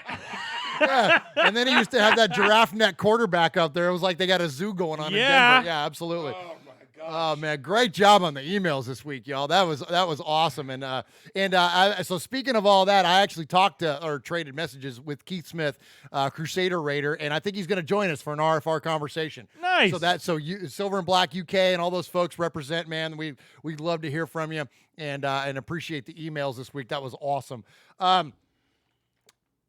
Okay, well, in the chat also, Crossbones Mosh said your rant needs to be labeled the Autumn Storm. Oh, thank you, solid. Crossbones. Very solid, man. Very solid. I like that, and I'll just tell you guys right now, I'm gonna clip that out, and we're gonna post that separately. 100%. That was amazing, Mosh. In fact, So good. That'll be perfect for you to post on like Instagram stories Heck or something yeah. like that. That'll be amazing, Mosh. You knocked that one out of the park. Thank you. All right, so Mosh, you got our voicemails. We always start off with a call from the Capo. Every made man, the made man of the made men is Aaron the Q-Dog Raider. We call him the Capo. He's the kind of the leader of the crew there. But in addition to calling this week, he also emailed us. So Capo has become a friend of the show early on, but he's also a personal friend of ours. Absolutely. Yes. And we think the world of him, and we know that he's got a tough job, and he works really hard, and he's a great provider, and he's just a solid guy. He's an absolute solid guy. He sent us an email, and he doesn't normally send emails. As a matter of fact, he starts it with, normally I don't email the show. I'm actually on assignment at Fort Chaffee, Arizona. Or is it Arkansas? Arkansas. I apologize for that. And being here on September 11th is even more impactful, engaged with active military personnel and reservists. Let's give respect for the souls lost. Secondly, a huge RFR salute. Secondly, a huge RFR salute to our first responders and all servicemen and women on this infamous date. May we never forget the horrific attacks we endured or the ever so fleeting unity it inspired amongst us, citizens of this great country. Thank you, respectfully, Aaron.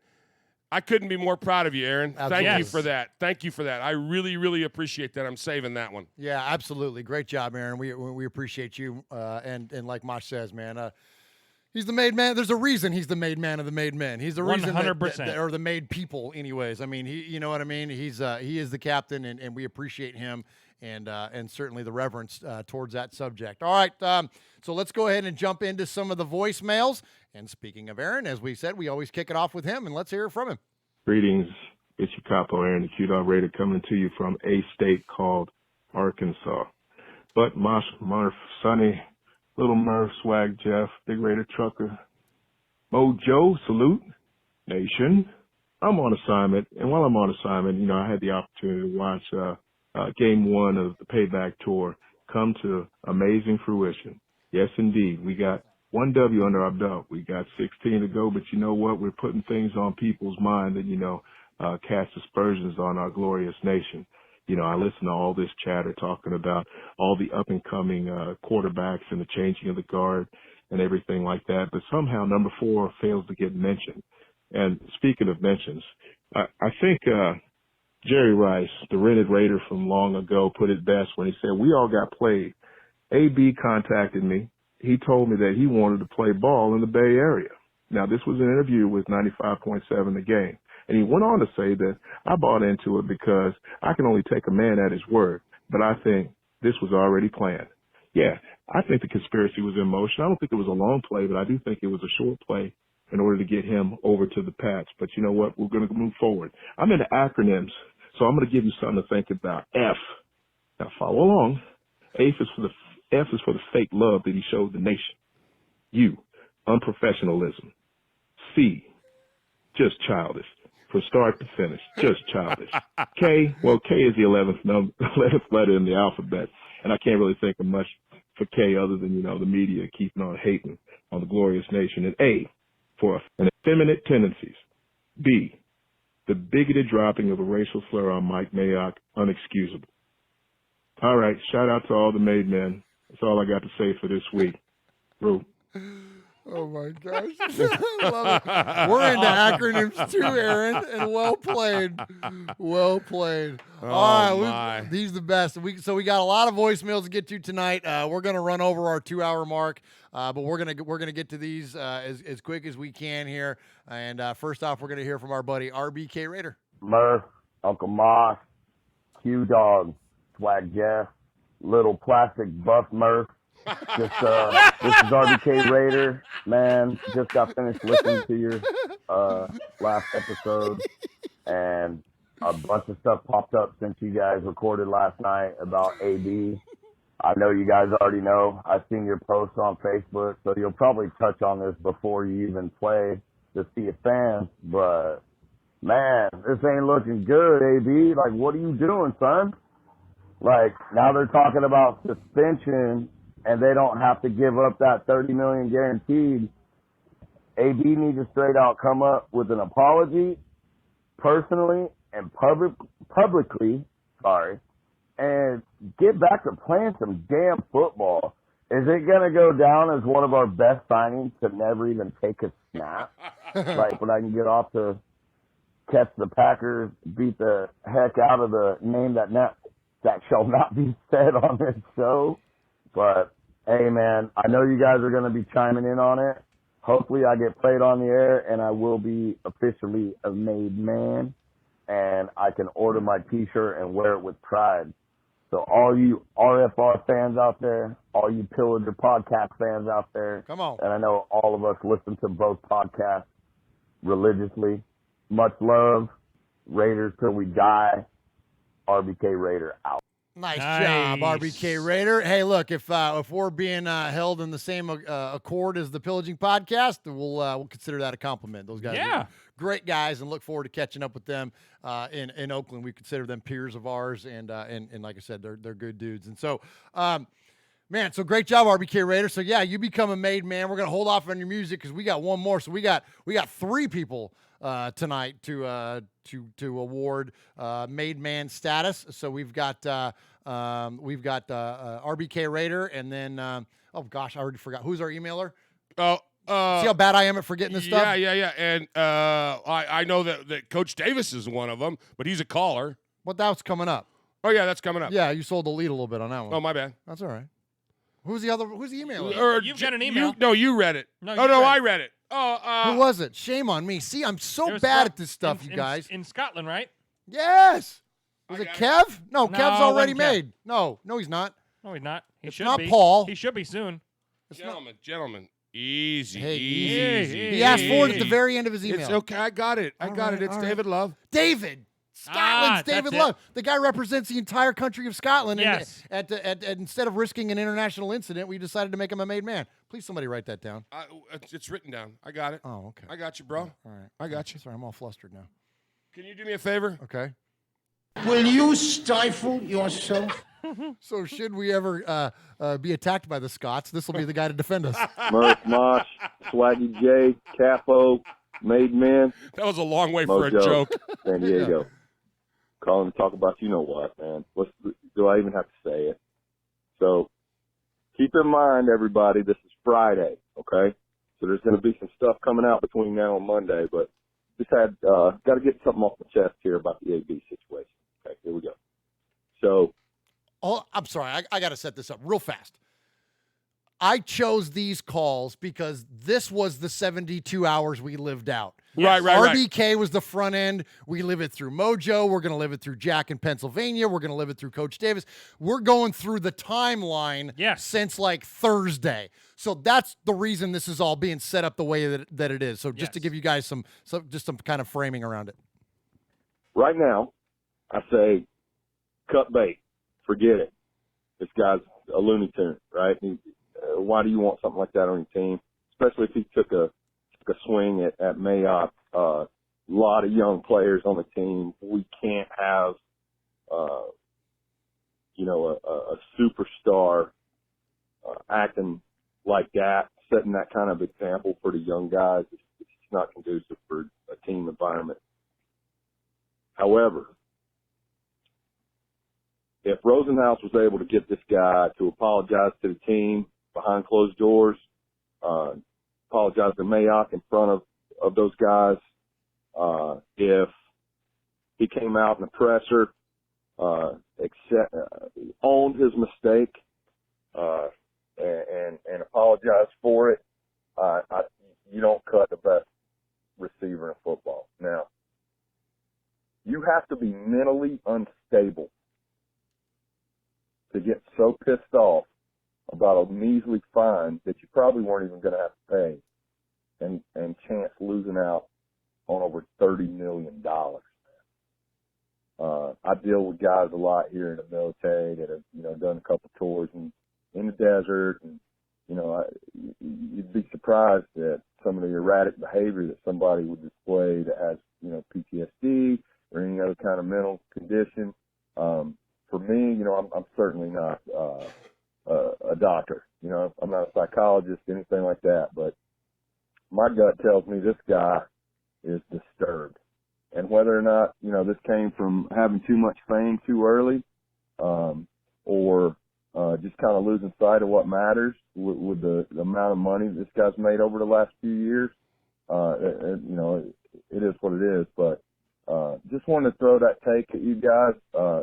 Definitely don't want to turn this into some sort of sad sack story. No player's bigger than the team. Like I said, today's Friday, and where I'm at right now, cut his ass. Just win, baby. There you go, Mojo. There it is, right, Jeff? Yeah. And that call was Friday, and I think we were kind of all almost to that point then. I think on Friday. Well, Thursday night, we did a Mondays with Mikey and Murph off Friday because we knew we had the Monday night game coming up. Or excuse me, we did on Thursday. But, and that was my take at that point. I felt tired at that point, I think. And I hear it in Mojo's voice there. We were all like, okay, enough. Drained. We're just drained. Thank you. Yeah.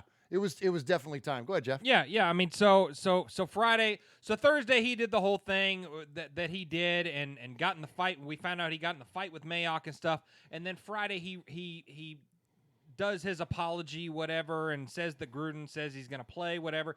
But at that point, I was like, how is the team going to trust this guy? And he just did what he did, and now he says, oh, I'm sorry. I've apologized to my team, my coaches, blah, blah, blah. But how you trust a guy like that at that point? I was in the same boat as Mojo. At that point, you're like, do you really even want this guy a part of the team anyway? Because in 2 days, he's going to cost a lot of money. Yes. So do we keep him around or not? So, and it's funny you bring that up because it reminds me now, here's these allegations, and there are some pretty vile allegations that are being, levied against Antonio Brown. And Drew Rosenhaus came out today and was on SportsCenter and went, none of it's true. None of it's true. And I'm like, oh, so Drew Rosenhaus said it, so it must be true. So we're just all going to believe him and just move on about our day, right?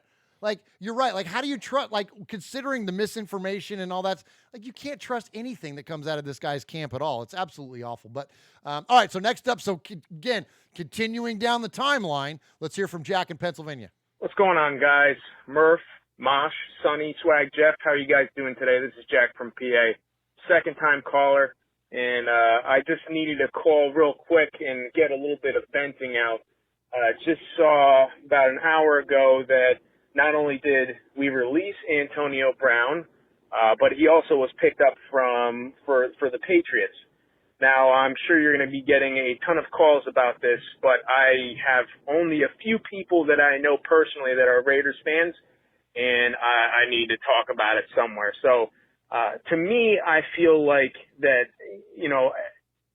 the Raiders were played this whole time. Antonio Brown knew that he was going to do this from the get-go. From once he was traded, he was only going to be able to go to a couple different teams, one of them being the Raiders. Signed up real quick, but ever since then, he's been acting a fool this whole time.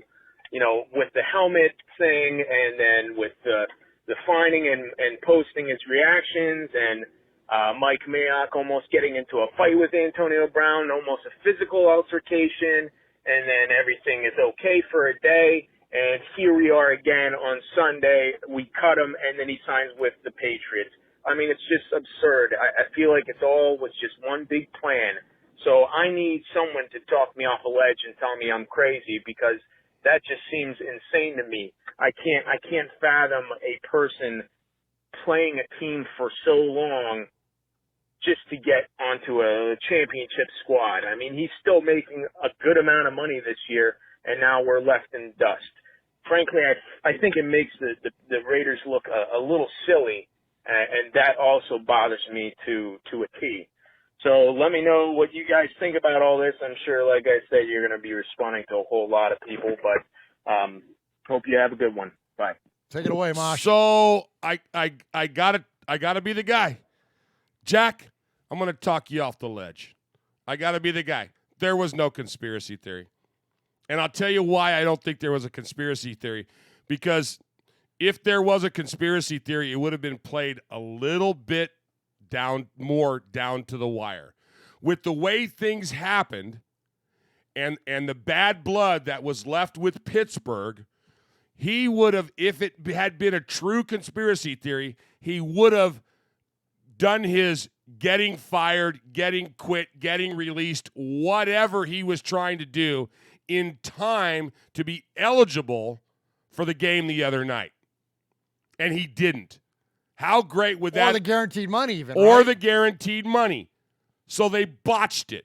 So somebody that is conspiracy-minded might think, oh, well, Gruden and Mayock held out till after that time. But do they really even care whether he plays against Pittsburgh or not?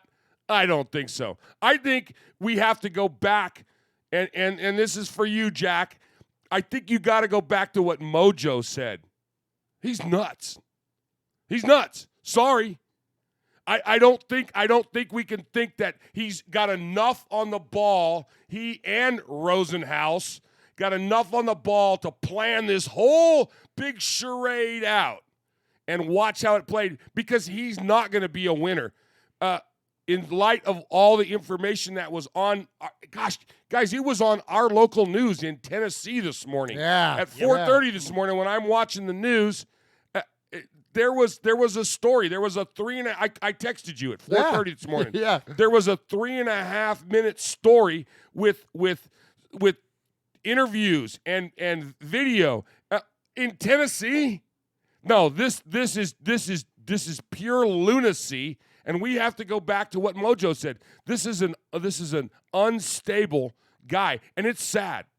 When it's all said and done, it really it's is. sad as hell. It's sad as hell for the victim. It's sad as hell for him. It's sad as hell it's a black eye to football. It's just the whole damn thing is just it's a travesty, and I'm so thankful that we didn't hang on to this fool. Yep. Absolutely. I can't be any more proud of the Oakland Raiders in getting rid of this guy when they did. They should have got rid of him a long time ago, but they got rid of him in time. Thank goodness. Absolutely, and I think I probably lean a little bit more towards the hybrid situation where you do have this unstable individual. Then you do have a pretty savvy guy like Drew Rosenhaus, despite him being a jerk. He's pretty savvy, and he's pretty good about setting up his players, whether it's Terrell Owens or, and now in this case, Antonio Brown, in positions to be successful despite any of this negativity and these situations that they thrust themselves into. And I'm glad you touched on this latest issue. And look, we're steering away from that one very intentionally. Absolutely. There's a victim still in the balance of this, or a potential victim in the balance, and we want to respect that and honor that. And while the initial response, you're as a fan that's been scorned by this guy, we all want to point fingers and go, aha. But I think really if you slow down a little bit, Raider Nation, you think about it, that there's some pretty severe and vile allegations that are at play, and this is not the forum. Raiders Fan Radio is not the court for this type of story. So thank you, Mosh, for bringing that part of it up. And again, going forward, just to know for your calls for this next week, if we start getting into look, this guy's not a Raider anymore, first and foremost. Second of all, if any of that gets brought up, we're probably not going to play it. We're just going to, not to pretend that it's not going to happen, but if you want to hear news or anything like, there's going to be plenty of things including your local darn news, right. where you can hear about it, and we're not going to litter our show with that information. So, all right, so let's move on. Let's hear from our buddy. Hey, one of the new favorites. Sorry. What? No, I stole your thunder on that earlier. Well, yeah. No, but he is. He is one of our new favorites. Favorites. Let's hear from absolutely. Coach Davis. What's up, Murph, Uncle Mosh, Swag Jeff, Aaron the cute dog. What's up, Raider Nation? So, I guess everybody's going to start off with their first things. Always going to talk about the first two letters of the alphabet situation. But before I get to that, all right, I jumped the gun on the made man thing a little bit. But now I'm a made man, so, you know, just to take notice. Recognize. Anyway, number one, once a Raider, always a Raider. But you got to play a game to be a Raider. Yep. So I'm not going to get too worked up over someone that was never a Raider. That's just the way it is, you know. And I just want to commend that our GM and our head coach, Mr. Mayock and John Gruden, for having the testicular fortitude to go ahead and just deal with that situation, man. You know, I mean, yeah, you could have suspended them a few games for conduct detrimental to the team, but why have that hanging over this season? Why have that hanging over this franchise going in the right direction? You know, we are setting a culture there. We're setting a boundary and rules. And if you don't abide by them rules, you can kick rocks, you know? So, see ya.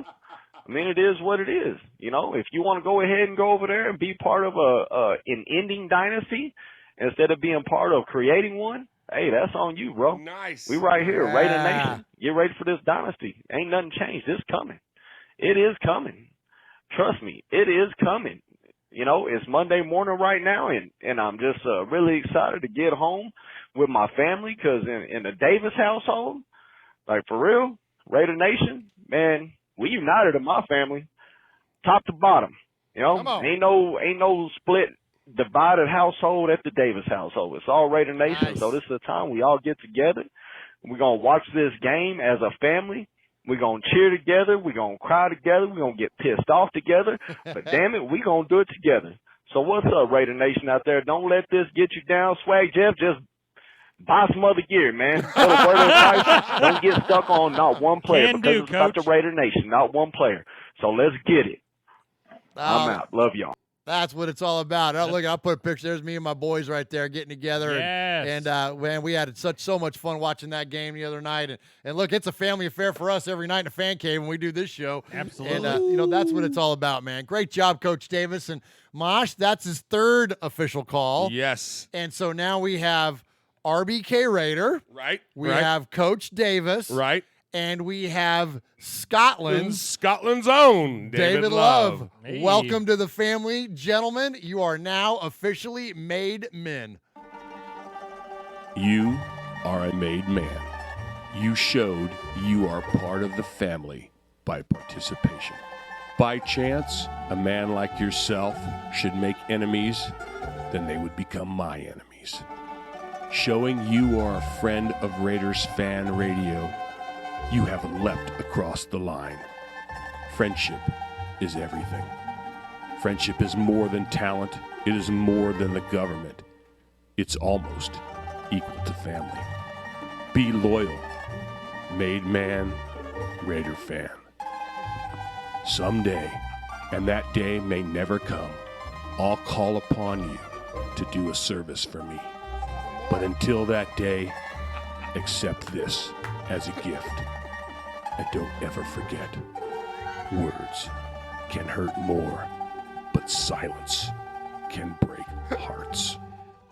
We just sent Jeff on a run to go get us something to drink. Thank you, Jeff. We appreciate. Look, you're the intern still around here, aren't you? He'll always Is be. he his probation period? He'll always. I've known this kid for 20 years. He'll always be my intern. There we go. Hey, so congratulations to the new made men. Welcome to the family. We will give a rundown probably in the next week or so. It's a pretty long list, so it's almost its own segment to run down all of the made people. And but man, it's been a minute since we had 3 in one night. It's been a minute since we've had any new made people. Yeah, I think Haley was our last. When she was a made woman, that's when Jeff was here, right, and put her into the crew. And so anyway, so congratulations to all of you. It's an honor to have you, and we appreciate your participation. That's what it's all about. It's all about participation here on Raiders Fan Radio. All right, next up, we're going to hear from our friend Chucktown Raider. Hey Murph, hey Mosh, Swag Jeff, and all respect to the Capo. This is a Chucktown Raider calling y'all from South Carolina. And just want to say, man, I'm happy that Keelan Doss has come back. I've been saying in the chat room, man, Doss is boss. Got a lot of high hopes for that young man, and I'm sure I speak for the nation when I say we all wish this young man the best of success. And that's all I got. But thanks for doing what you do. This is a Chucktown Raider, and I'm out. Chucktown with some congrats to everybody. Oh my gosh, Swaggo's killing us off camera. If you hear us giggling, it's because Swaggo's killing us off camera. All right, so so Chucktown Raider refers to Keelan Doss. You called Keelan Doss. Okay, no, look. Keelan Doss got a lot of hype on Hard Knocks. Mosh called Keelan Doss. He's Mostradamus. He calls these things. It's really uncanny how often he calls his shot on things. You called Keelan Doss in like May? Yeah. Or I don't know. But seriously. It was a long time ago that Mosh called Keelan Doss. So, yeah, we're excited, Chucktown Raider. And I'll tell you what, something that's interesting is that Keelan Doss chose to join the Jaguars because, frankly, they stink at wide receiver. And by joining their practice squad, he knew he had a better chance of getting called up quicker than what he would on the Raiders squad. But when the Raiders had an opening and they knew they needed to go get a wide receiver, they paid an unprecedented amount to go and get him off the practice. Because initially when they asked him, he was like, no, I'm good.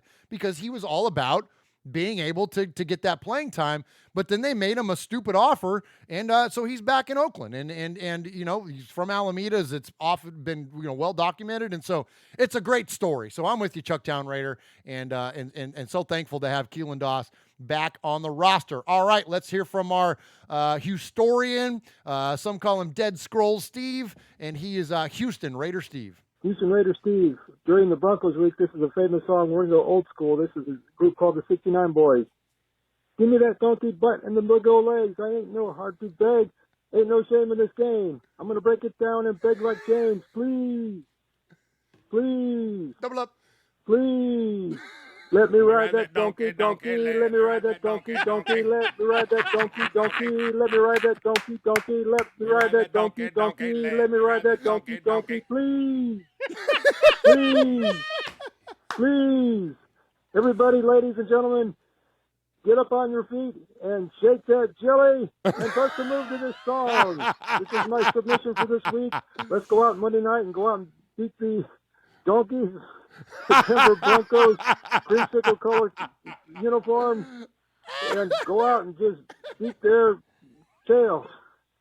We're going to pin the tail on the donkey, just like we did when we were kids. Go Raiders, we're back, baby. Oh, my gosh, Houston Raiders. Oh, Steve. he's killing me. What is he drinking? I want my glasses fog up, man. Oh, my gosh. Oh, my gosh, that is so funny. So, all right, that wasn't even the best thing Steve did this week. What? Yeah. All right. So apparently our buddy, and that was amazing, Steve. But apparently Steve went to some kind of event where there was a bunch of Raider people around. Nice. Yeah. So Houston Raiders Steve gets on the phone Sandy Hendricks, Ted Hendricks' sister, and asked her about the incident where Ted rode in to training camp on a horse. Hi, Murph. This is Sandy Hendricks, now Park, and I'm Ted's sister. And I was talking to Steve, and he asked me about the story about Ted riding up on the horse when there's spring camp. You know, I was telling him the story behind it, that all the players were coming out there to form up for practice, and Ted, there used to be the young girls would ride up on their horses from there out in Sonoma and in Napa to watch the practice. And so Ted talked to one of the girls and he goes, hey, can I ride your horse? And she said, sure, you know. So he picks up one of the cones that mark the grid on the field. And he says, okay, and he waited behind the grandstand. And so here comes Madden walking out, and all the players are out there, and they're all lining up, and he comes up and he goes, hey, where's Hendricks? Where's Hendricks? He's supposed to be here. And he calls, Hendricks. And so Ted comes from behind the grandstand on this horse, charging with this cone on his arm, right in front of Madden. and he couldn't ride. But anyway, yeah, Madden was just, didn't know what to do. He was like out there going, Ted, what are you doing? What are you doing? He goes, well, I'm showing it for practice. And so anyway, that was that story. Everybody had a ball. So here's Steve again. Thank you. God bless. Isn't that awesome? Oh, my gosh. So I remember that. So I'm holding up in front of the camera Kenny Stabler's book, Snake. And there it is right there on page 8. He tells this story and it tells the exact same story that Sandy just said, except for in Stabler's book, he details that he's wearing a German World War II helmet painted silver and black with the freaking pirate on the side of it. He planned this. Oh, he way planned this. Yeah, it's so amazing. So thank you, Steve, for thinking enough of us to get Sandy on the phone and tell us that story. But that's not even all Steve did. What? Wow. So also, Ira Matthews, former Raider, was at this event, and here's Ira. This is Ira Matthews. I listen to the Raiders fan radio. Nice. So thanks, Ira Matthews, for listening to Raiders fan radio. And that's not all Steve did. My name is George Wheeler. Played defensive guard for the Raiders in Super Bowl 11, and I'm a fan of Raiders fan radio. No way. Yeah, George Beeler, who also in Stabler's book was referred to as, he was a big fireworks guy, Mosh, and they used to put firecrackers on tanks because Beeler used to be like big into like model tanks and model airplanes and stuff. And they would put firecrackers on Beeler's model tanks and then drive it into Madden's office so they would explode. And then another great story about in Stabler's book is about how Beeler used to take his model airplanes and he would swoop them down close to guys.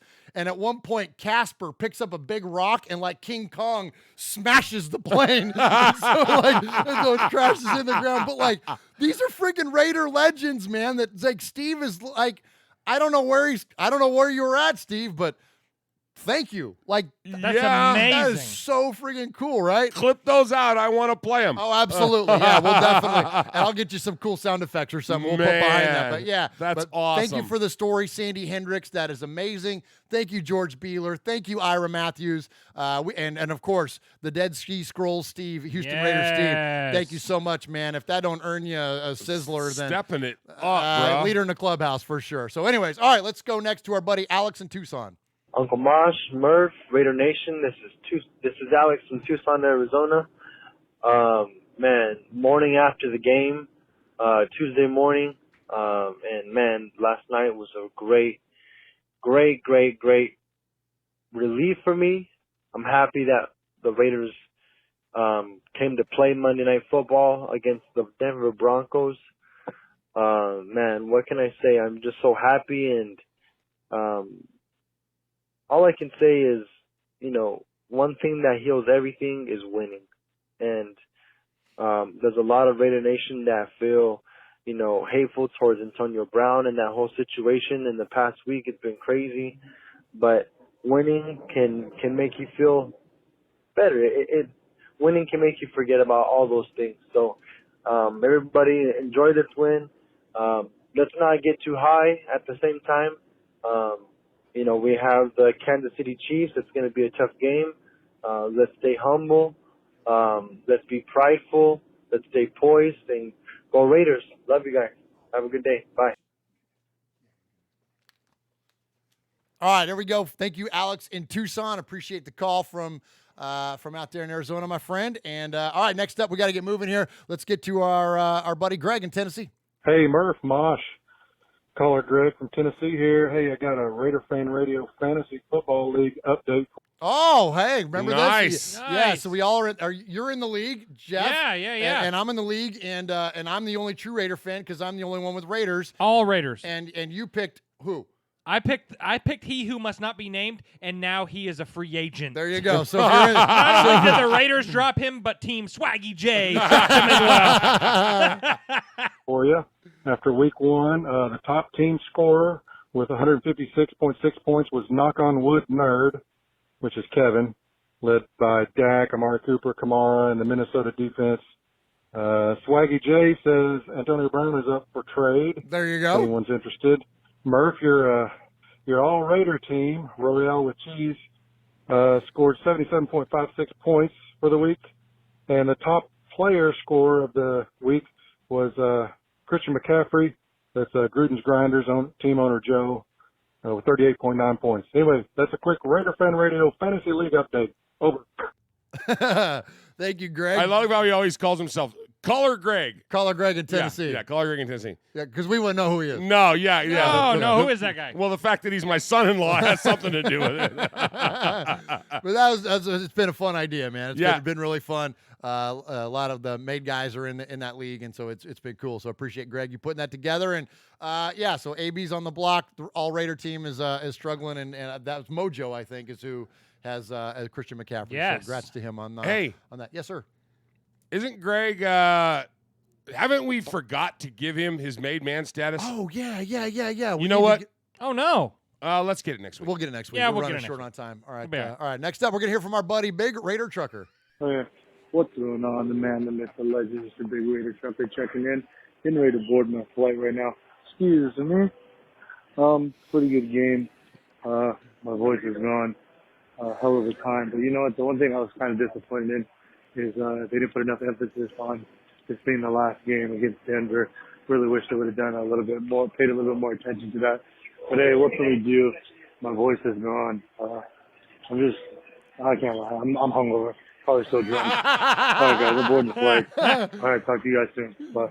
He says, I'm not going to lie, I'm hungover, probably still drunk. Well, yeah. I love it. The last time we heard from Big Raider Trucker, it was like, whoa! Like he's screaming. Yeah. And now he's like, oh my gosh. I'm glad that when he said, I still might be drunk, he didn't say, I'm rolling down I-5. Yeah. He's rolling up on a Southwest flight. Right? Yeah. Hey, so speaking of that game, do we who lit the torch?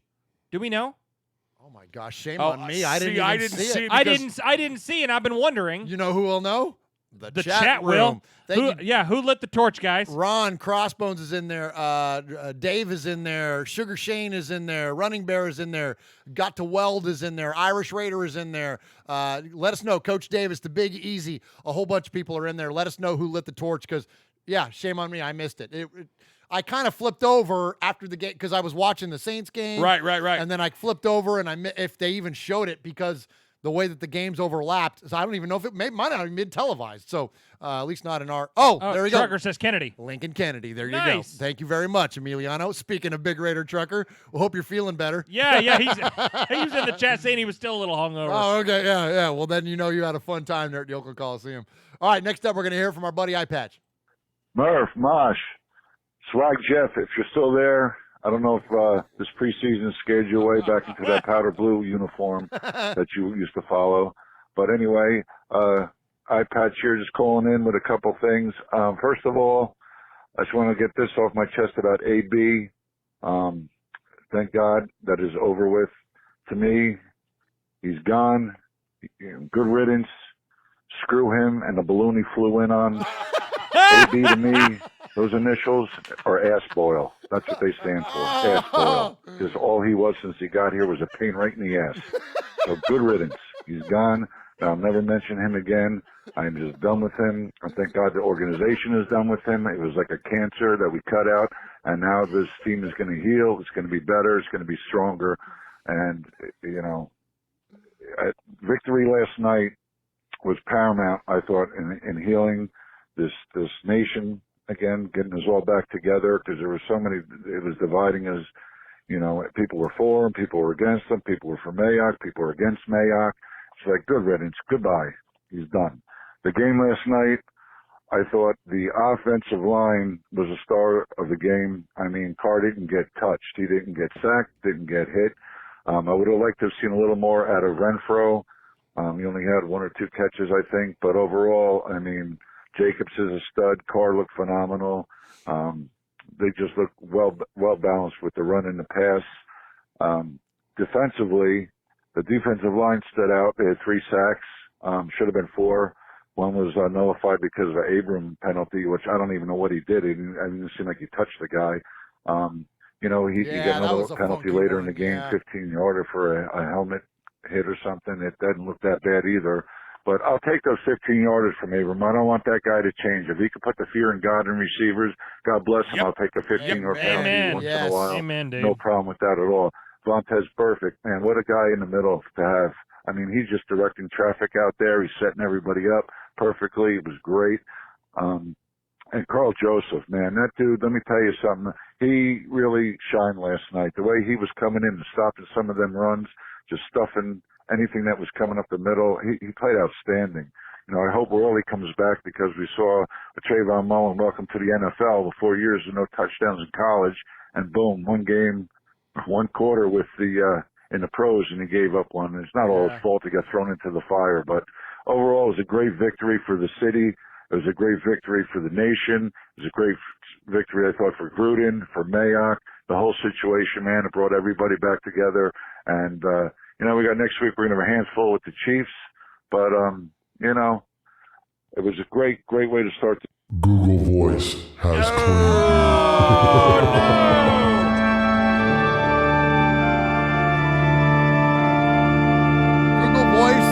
undefeated, Mosh. Man, Patch was on a roll too. You know, that was a great call. It was a great call. He had some really funny things he said there. You know, I love the chat because they tell us everything. And Dave said, you know, Gruden said if you have questions about that guy, talk to his employer. Ooh, yeah, right. Good line. I think like that it. needs to be our mantra. Yeah. You want to from here on out. You want to talk about that guy? Go to Pat's Fan Radio. Yeah, right. Yeah, exactly. Yeah, absolutely. Yeah, it exactly.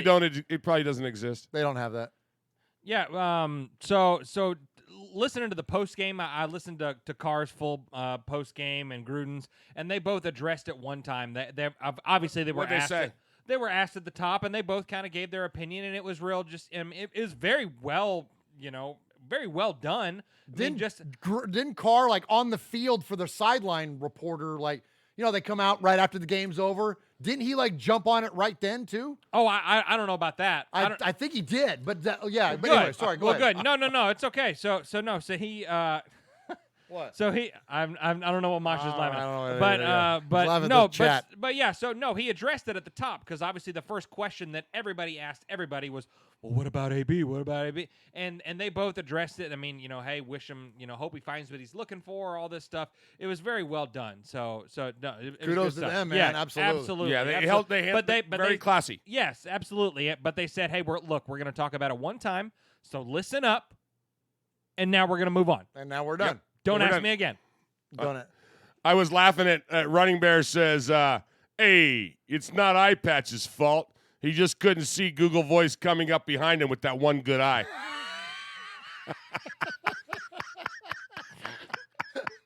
That's pretty funny. That's really funny. That's really funny.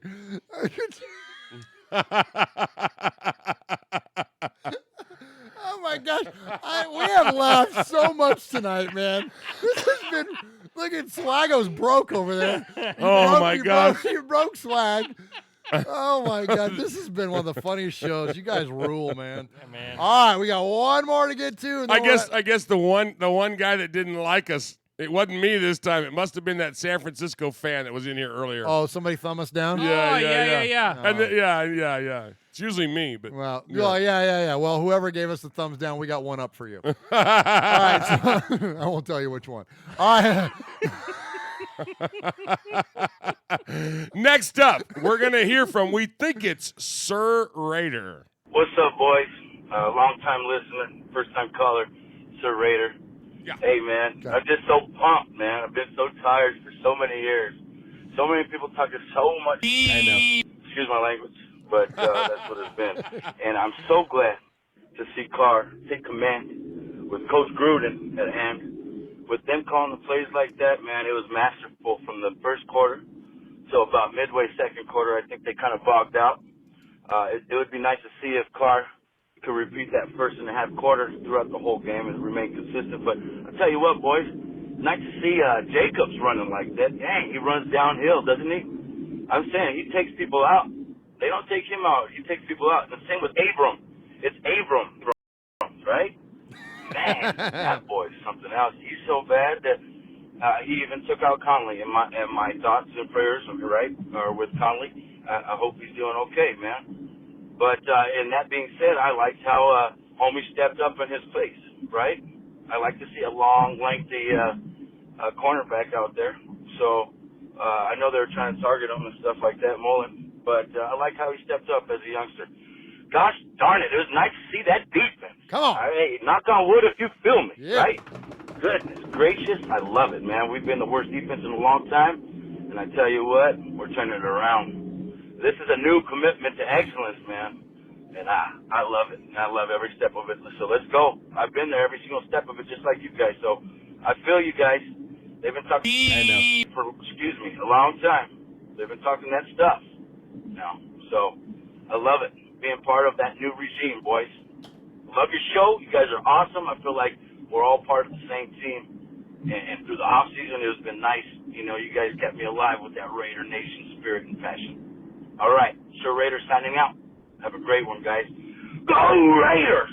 Nice job, Good call, Sir. man. Yeah, great call, man. Appreciate the kind words, man, and thank you for listening. We always appreciate new callers to the show, and always like to feature those. So keep all those calls coming. Don't be discouraged by our kind of our new format going forward. But already tonight we're at 2 hours and 24 minutes, so we've got to try to keep this thing whittled down a little bit. We're going to do that by just kind of.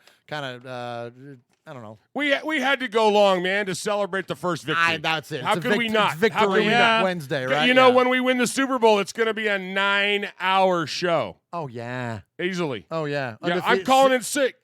Okay. Yeah. I'm with you.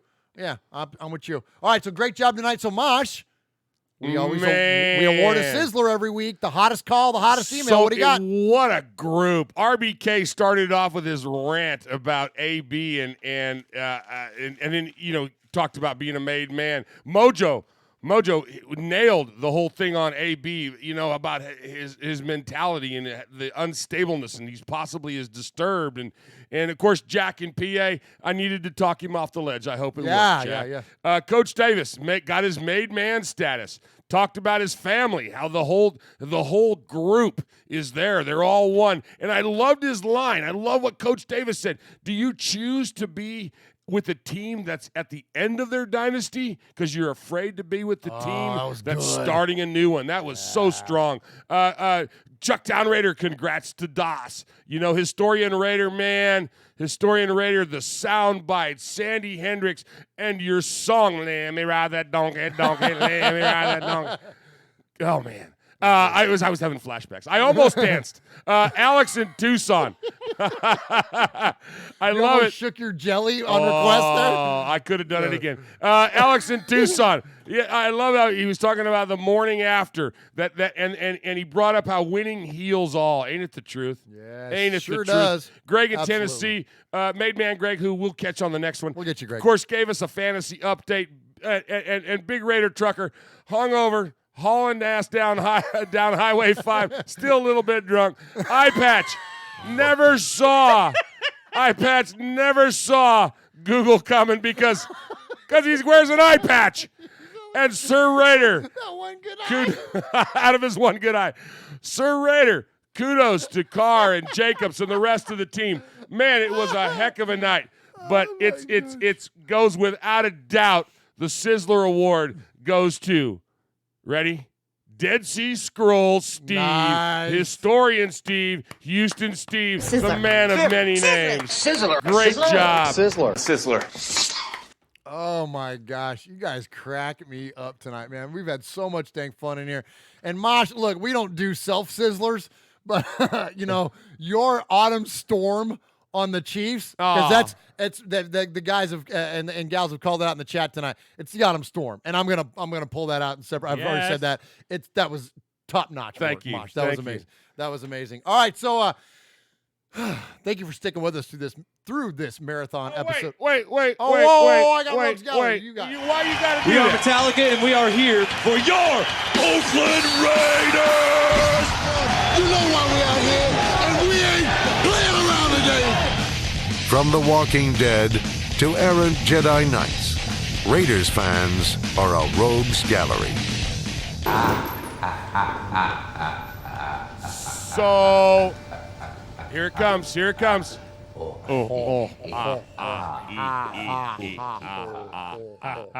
why do we play that? So why do we play that? The Rogues Gallery? Yeah, why do we play that? You know why we play that? Because Batman is famous for his Rogues Gallery? Absolutely. And that's the Joker? And that's the Joker, and it's a salute to our fans. Absolutely. You guys took the time to call into our show, make our show. So, hey, that's our salute to you. Absolutely. Absolutely. Thank you so much for joining us on this marathon episode of Raiders Fan Radio, episode number 141, live from Murph's Fan Cave. Please support our show by doing a handful of things. By subscribing to us. You can subscribe to us anywhere podcasts are found at murphsfancave.com. You can find us on the YouTubes at youtube.com/murphsfancave. And please help us out by buying a shirt. And by helping us out, you help the Biletnikoff Foundation. Buy that Get Made shirt at RaidersFanRadio.com/t-shirts. And also hit the link, the RaidersFanRadio.com/gear link. I'd like to thank both the guys for joining me in the booth tonight, the 3-man booth. Thank you, Swag Jeff. You rock. Yeah, you Great do. job tonight. Thank you, Uncle Mosh. Epicness tonight. You're the best. And let's get out of here. All right, so we appreciate everybody tuning in tonight. Thanks for listening. It's been a blast. What a way to celebrate our first victory and the last Monday night game at the Oakland Coliseum. So for Murph and Swaggo, Southwest Swaggo, my little buddy, this is your old Uncle Mosh. And you've been listening to Raiders Fan Radio, where we take a lighter side journey into the dark side. Never forget, ladies and gentlemen, we hate the Chiefs. Yeah, we do. What happens in Vegas started in Oakland. Good night, everybody. Good night. God bless. Good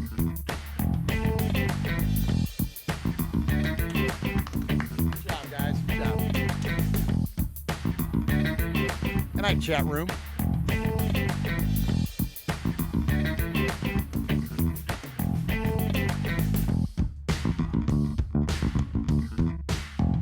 F him and the balloon he rode in on. That was pretty funny. That was right awesome. on time. Hey, Swaggo, say goodnight to Raider Nation. Good night, Raider Nation. Love you guys. Next week, can't wait for the rap video. We better get busy, Swaggo. Oh, I know, right?